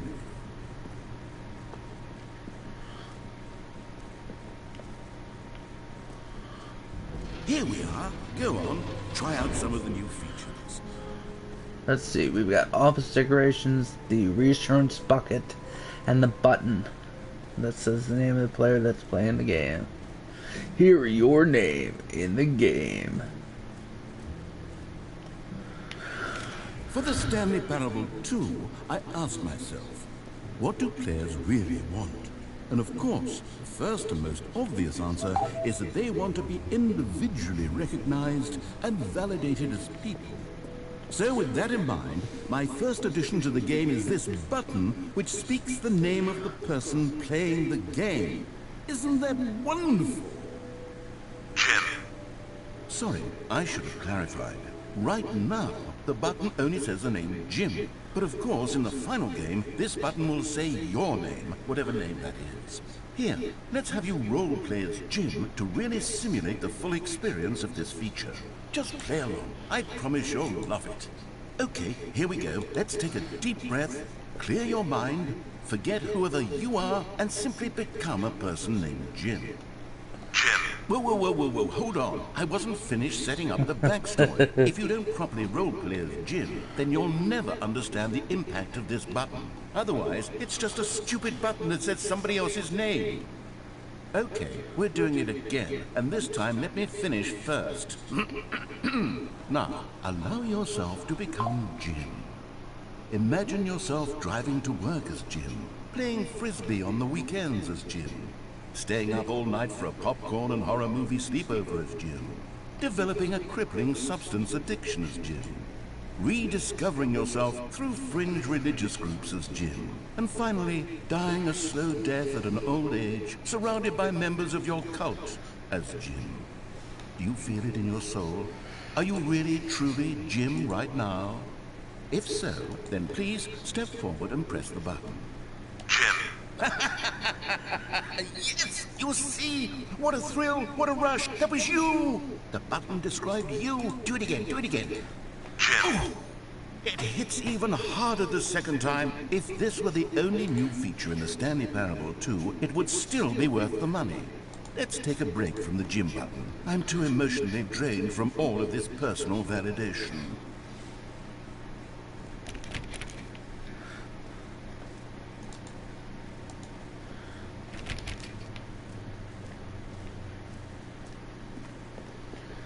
Well, that was kind of a letdown. I was really hoping it would take the name of your username and say it.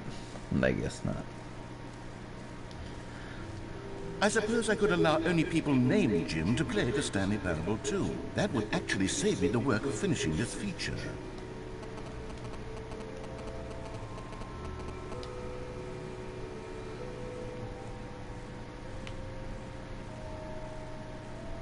Really?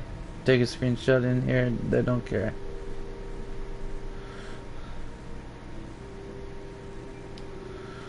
Alright.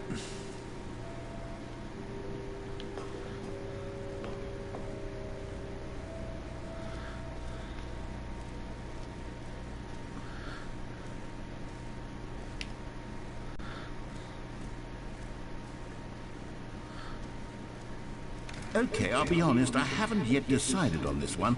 I think that in the new version, the office could use a bit of decoration, like balloons. But I'm undecided on Get Well Someday and Happy 12th Birthday. Which would you go with?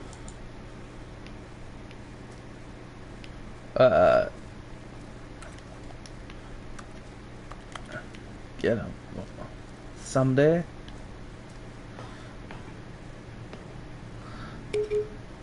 You know, sometimes when you solicit another person's opinion, it makes you realize that you knew which one you actually really wanted all along. Happy 12th birthday, Stepniece, it is. Wow. Thanks for asking. Or actually, maybe I should have gone with... No, I've made my decision, we're moving on.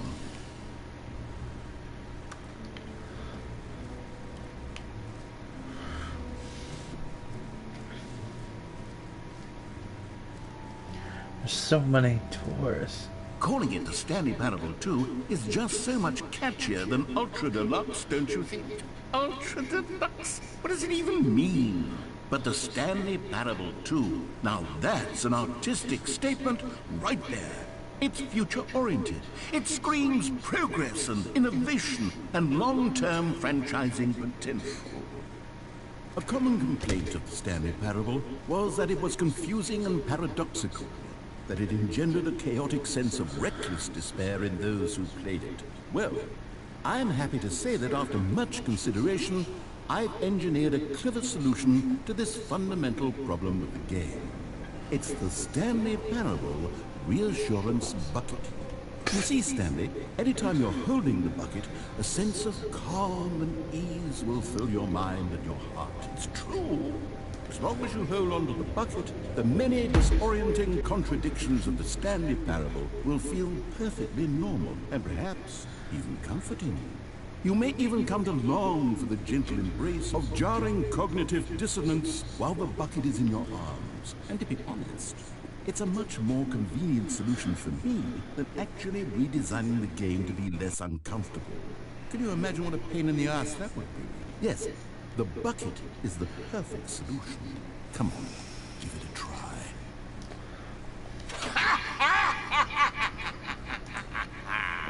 Can you feel it? The glow of comfort, even in the face of crushing despair, must already be sweeping through your body. And in fact, can I say that I do believe the bucket lends you an air of charisma as well? I think that just holding it has made you the slightest bit more attractive as a person. The benefits of the bucket seem to go on and on, don't they? All this and more awaits you in the Stanley Parable 2.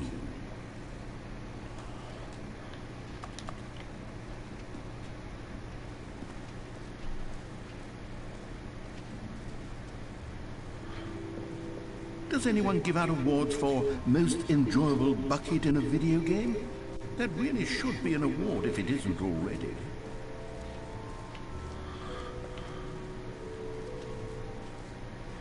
You know what? Let's bring the jump circle back for Stanley Parable 2 as well. It's... Oh, wait. You already spent all your jumps the first time we saw the jump circle? Oh well. I suppose it can just be a nice decorative piece then.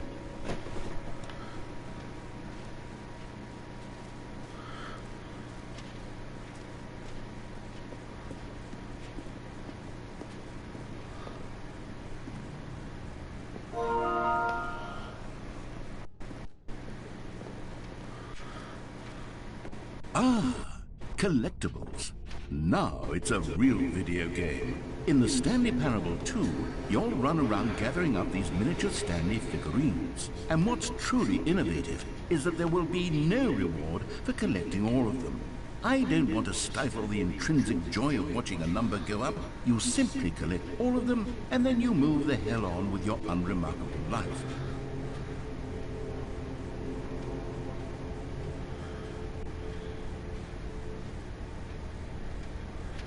God, why is it so far away?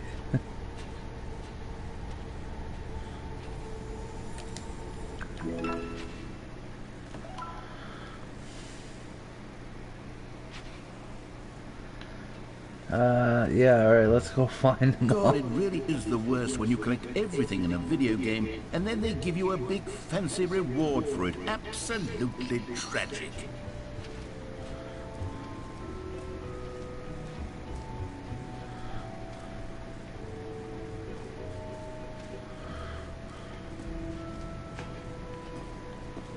Come now.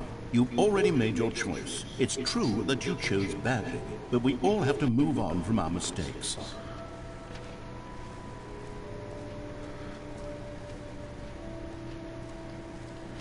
Now, where could the others be?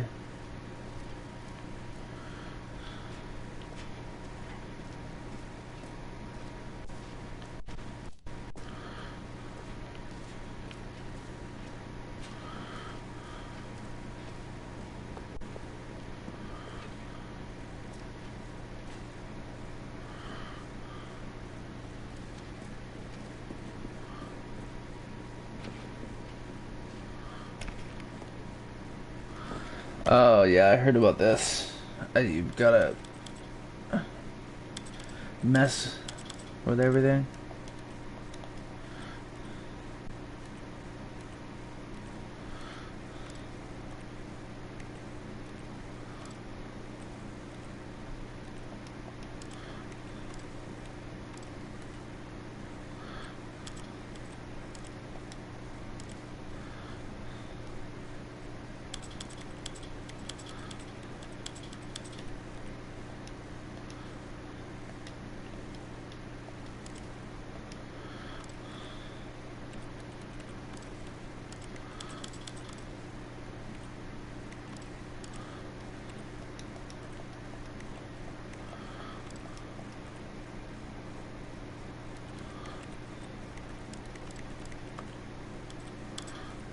This is the story of a man named Stanley.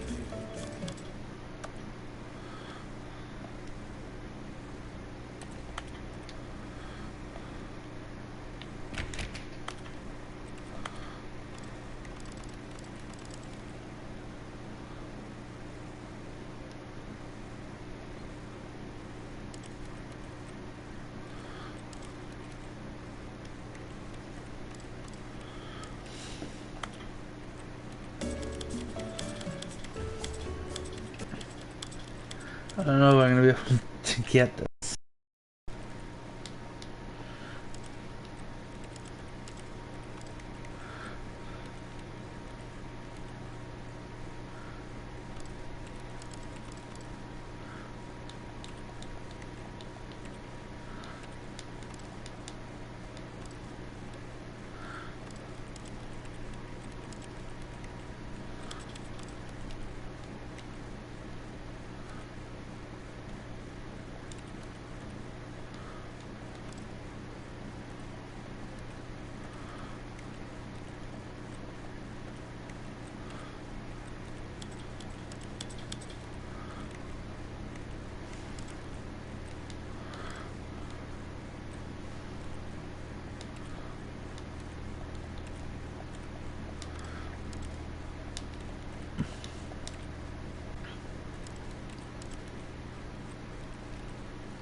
Yeah.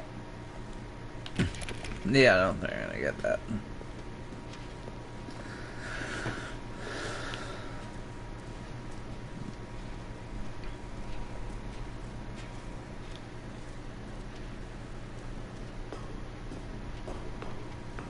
An epilogue would be fun, wouldn't it, Stanley? Yes, yes, it will go at the end of the, well, we'll figure that out later.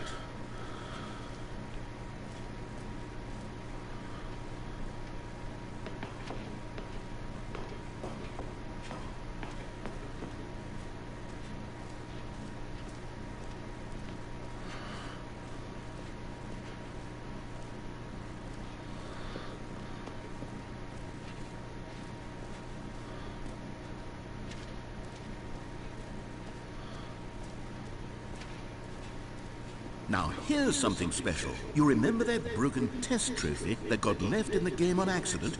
Well, I'm developing a technology to simply give you the trophy. Yes. Okay, perhaps I should have clarified. This is technology that will exist. Right now, the trophy is still fully broken. I'm not a wizard, Stanley, but I guarantee it will be fixed in the sequel, to at last satisfy the hordes of ravenous fans all over the world who have been uproariously demanding this feature. Gamers, we hear you, and I promise it will happen.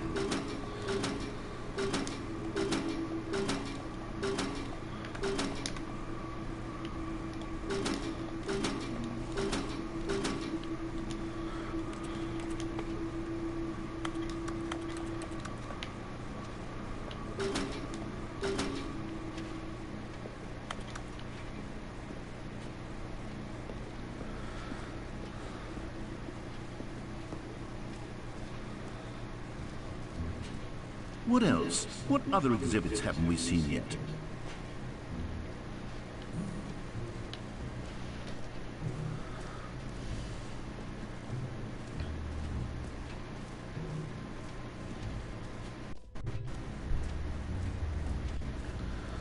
Never been done before in a video game.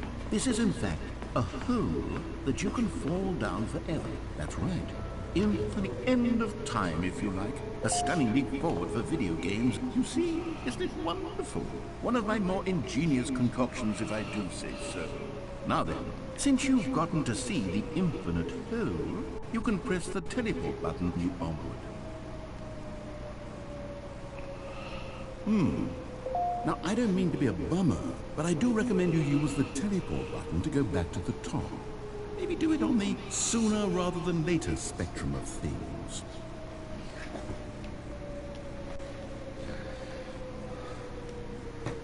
Okay, Stanley, I don't know quite how to say this tactfully, but it's possible that I slightly exaggerated the infinite nature of the hole. Is it a very, very deep hole? To be certain it is. It's an extremely deep hole.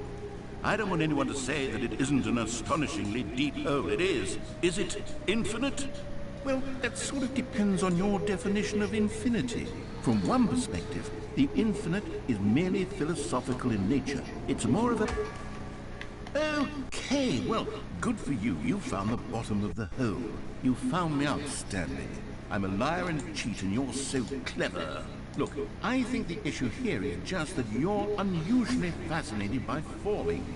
What normal person actually wants to fall infinitely? I figured the hole was as deep as anyone would actually need. Don't you put this on me. Maybe you're the problem. Look, things got a little heated there. I think we both said some things we didn't mean. Why don't we just put all this behind us and agree to just call the hole mostly infinite? If that works for you, then go ahead and press the teleport button to warp up to the top of the hole and we can move on. I'll just be up here when you're ready. Great. Now, I'm very excited to show you even more of my ideas for the sequel.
I think that's everything.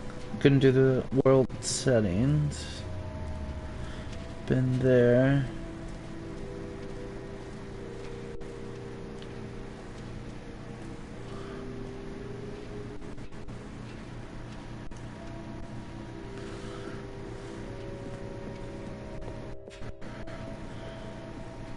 All right, have you seen everything you wanted to? Ready to move on now?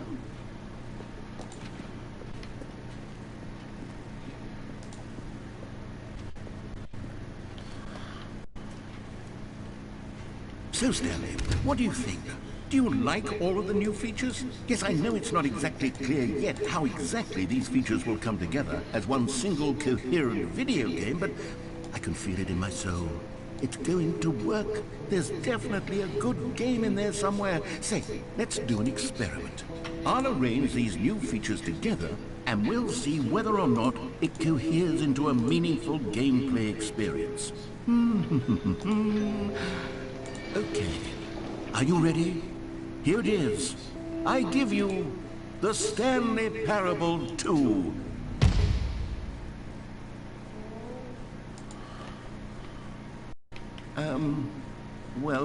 I mean, there's potential here, right? It's sort of... Okay, never mind. Hold on, let me do a different arrangement. Okay, yes, this is much better. I feel good about this. Here we go. Version 2. Who am I kidding, Stanley? This isn't a coherent video game at all. It's a lot of gags. And I do very much enjoy creating gags, but they don't add up to anything. I wanted more than anything to create a sequel that would capture all the magic of the first game. I wanted fans to love it. No matter how good these gags are, they won't stand on their own. They would need the structure and the gameplay of the original. Wait, maybe that's it. I can take the original Stanley Parable and simply, well, insert a few of my new features into it. Tastefully, of course. With respect. With care for the vision and integrity of the original game. Would it possibly work? I suppose it could, but it would need a really, really tremendous title screen. A title screen that says with bold and uncompromising conviction, "This is the Stanley Parable 2. Let me see if I can whip something up. All right, perfect. Go ahead. Take a look.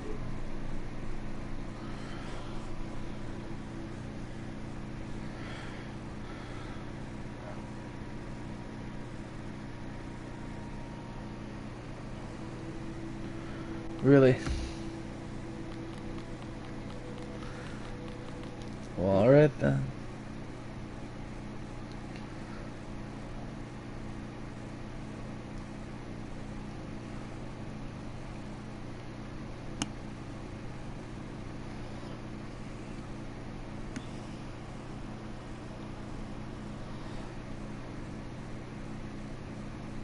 This is the story of a man named Stanley.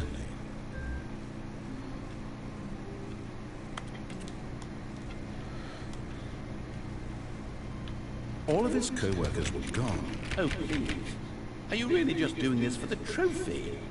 Click a door 5 times? Is that all you think a trophy is worth? No. Stanley picked up the bucket.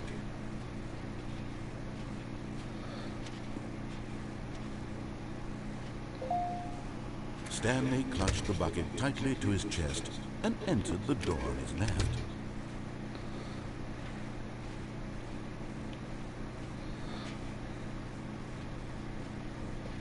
Still no one was here. Stanley needed the bucket's warmth and comfort now more than ever. Perhaps his boss's office was where he'd find answers. Oh, Stanley, can you feel it? The broom closet. It wants the bucket.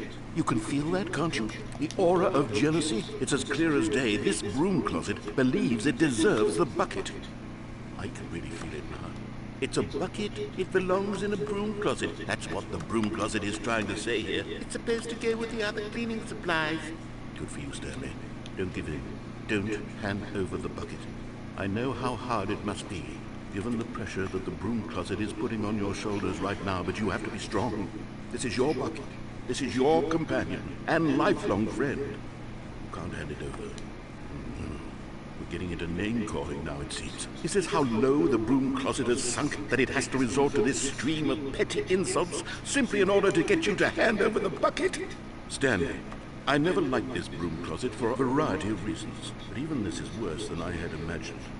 And wait, now the broom closet has the gall to imply that you and the bucket are not truly deep and lasting friends? That your relationship is purely superficial and convenient? That your life is so banal and meaningless that you'd feel the same sort of kinship towards any inanimate object which happened to lay in your path in an even partially enticing manner? Well, I never. Go on, Stanley. Lay into it. Really tell the broom closet off for its demeaning comments. Expand on the wide variety of experiences you and the bucket have shared together. Go through each of them point by point. Share your journal entries detailing the rich emotional landscape of your feelings for the bucket as they have changed and evolved over the years. Let him have it.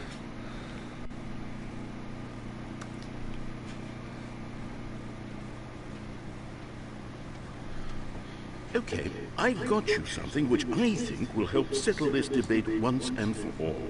Here we go. There. Coming to a staircase, Stanley and the bucket walked upstairs to the boss's office.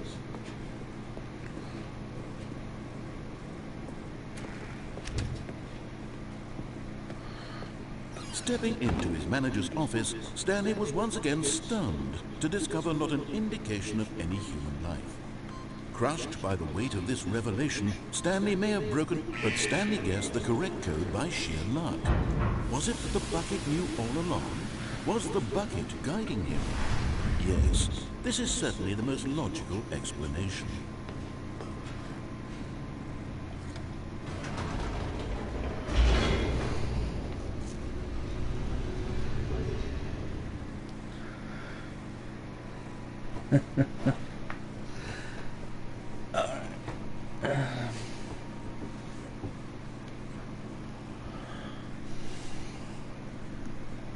The elevator raced downward, plummeting towards an unknown fate. It would be all Stanley could do to keep himself together, if not for the bucket. Soothing him, comforting him, reassuring that in this darkest moment of uncertainty, he would be all right. The bucket is here for you, Stanley. Everything will be fine. Stanley and the bucket walked straight ahead through the large door that read, Mind Control Facility.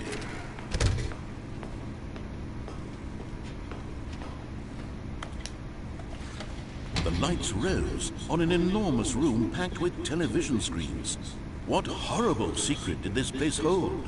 Stanley and the bucket both wondered to themselves.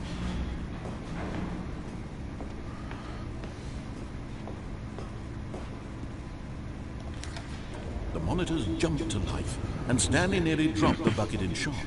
Everyone in the office was being videotaped, monitored like guinea pigs.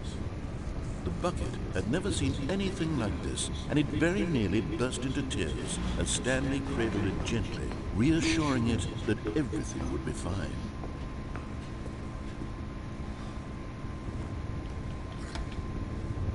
Was the bucket under the mind control facility's influence as well? Had the bucket been told to do things it didn't wish to do?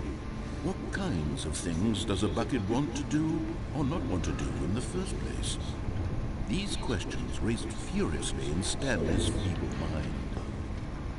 No! He screamed into the bucket. He couldn't accept it. His own life in someone else's control, never! He squeezed the bucket tighter. His one friend in the entire world. At this point, he could trust no one except for the bucket.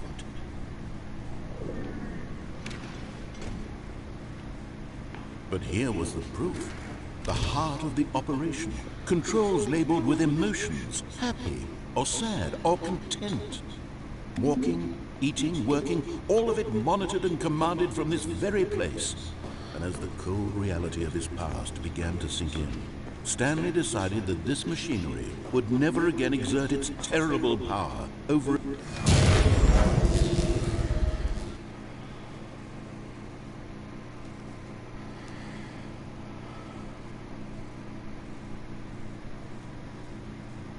Stanley and the bucket waited in blackness.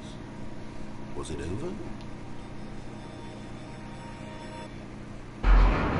Yes, they had done it. Stanley and the bucket had defeated their greatest and darkest enemy, freed themselves from the tyrannical grip of the evil mind control machine. Freedom was now mere moments away. Excitedly, the two of them began to discuss the kind of life they wanted to live once they stepped through this massive door. The bucket wanted to learn to roller skate. Stanley wanted to sneeze in every country on Earth. Both of them wanted to begin watching a movie, any movie, but then stop it halfway through and begin watching it in reverse from the end. True, it was a simple life they envisioned, but it was one they'd live together, with one another to lean on, to trust, to support, and to... What? Wait. What was happening? Why had the door stopped? Was Stanley and the bucket not about to be freed? An unbearable silence filled the room, lingering in uncertainty, until finally the truth hit Stanley square in the face. This building did not want the bucket to leave. Even the facility itself recognized the incredible calming presence of the bucket, needed the soothing warmth of the bucket, would go to any lengths not to part with the bucket. No, no, no. Stanley can't leave this place, not while he has such a precious bucket in his arms, not while this building has anything to say about it. Stanley realized he would never again leave this very room. But at least he has the bucket. To be trapped eternally in darkness isn't really so bad, Stanley thought to himself. As long as I have my bucket with me, right? I'll be okay, won't I? Stanley gulped. Very soon now, he was about to find out.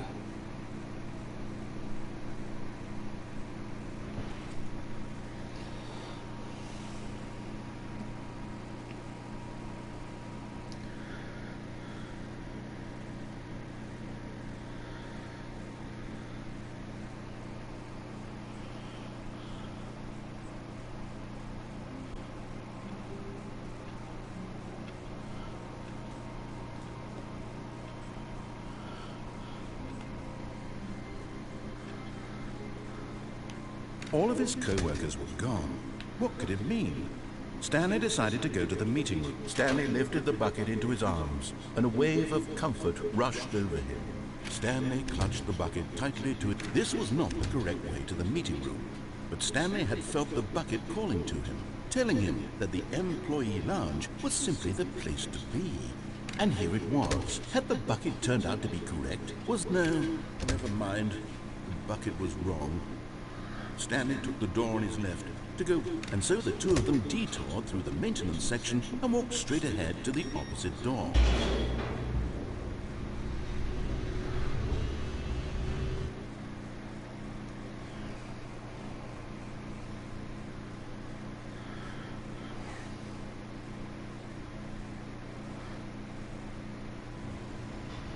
Oh, good, Stanley. I'm glad you found your way here. I knew you'd find this place eventually.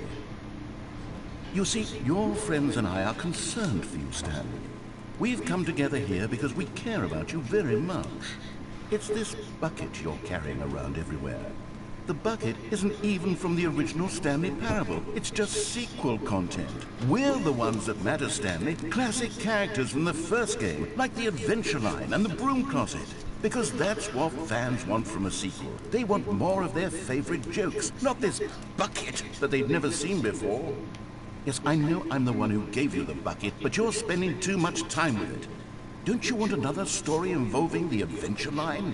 We could make the Adventure Line go somewhere new. Yes, that's what the fans want. Let's do it.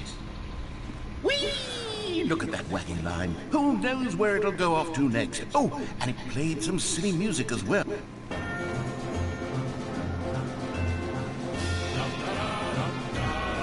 Now this is what the Stanley Parable is all about. Don't you remember all those great jokes from the original dialogue? Also, Stanley is addicted to drugs and hookers.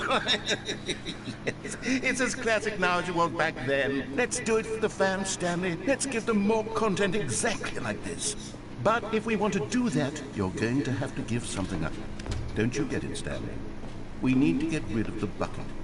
That's why I'm very proud to introduce a brand new character. This is the Bucket Destroyer. I think it'll make a wonderful new addition to the rich lore of the Stanley Parable. True, it also was not in the original game, but it's such a well-fleshed-out character with so much personality that to me it already feels as though it's been part of the cast all along. Don't you agree? Can you guess what the Bucket Destroyer does? Surely you don't need me to spell it out for you. Go ahead now, Stanley. Say goodbye to the bucket, and then pop it into the machine when you're ready. I'm trying.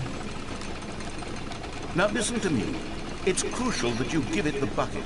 I don't know what the Bucket Destroyer will do if it can't destroy your bucket. Destroying buckets is all it knows. That is its singular personality trait. Sure, I can hear you saying, how does a character with only one personality trait deserve to join the pantheon of beloved Stanley Parable characters? Well, you see, if you were to really explore the Bucket Destroyer, you would see that its desire to crush buckets is so densely loaded with complexity and nuance that it's really like 10 personality traits. What other object in this game can you even say that about? The broom closet? Certainly not. I wonder what sort of Bucket Destroyer merchandise the fans will be clamoring for after this. Okay, the Bucket Destroyer is getting very upset now. You'll have to hurry and feed it. We can't get back to the classic Stanley Parable characters like the Adventure Line or the Bucket Destroyer until you crush that damn bucket. Quickly now, the fans are waiting. Do it, the fans, Stanley. Give the fans what they want. Hurry and...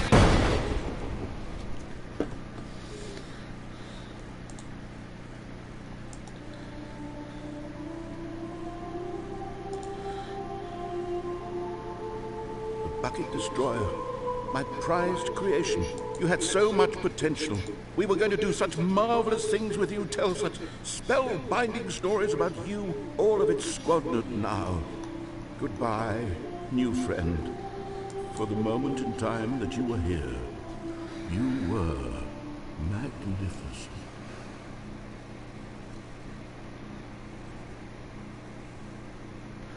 Goodbye, Bucket Destroyer. Goodbye. Rest in pieces. Ha ha ha ha.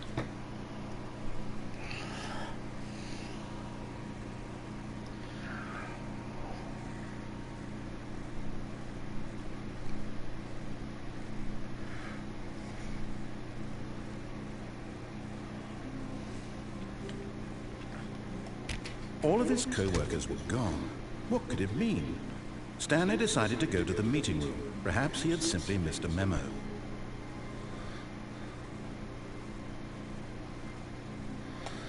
Alright, well, I'm going to leave it there. Thanks so much for watching. Watching on YouTube. Like, subscribe, comment if you think I went the right places, made the right choices. Tell me something I missed. Thanks again for watching, and we'll see ya.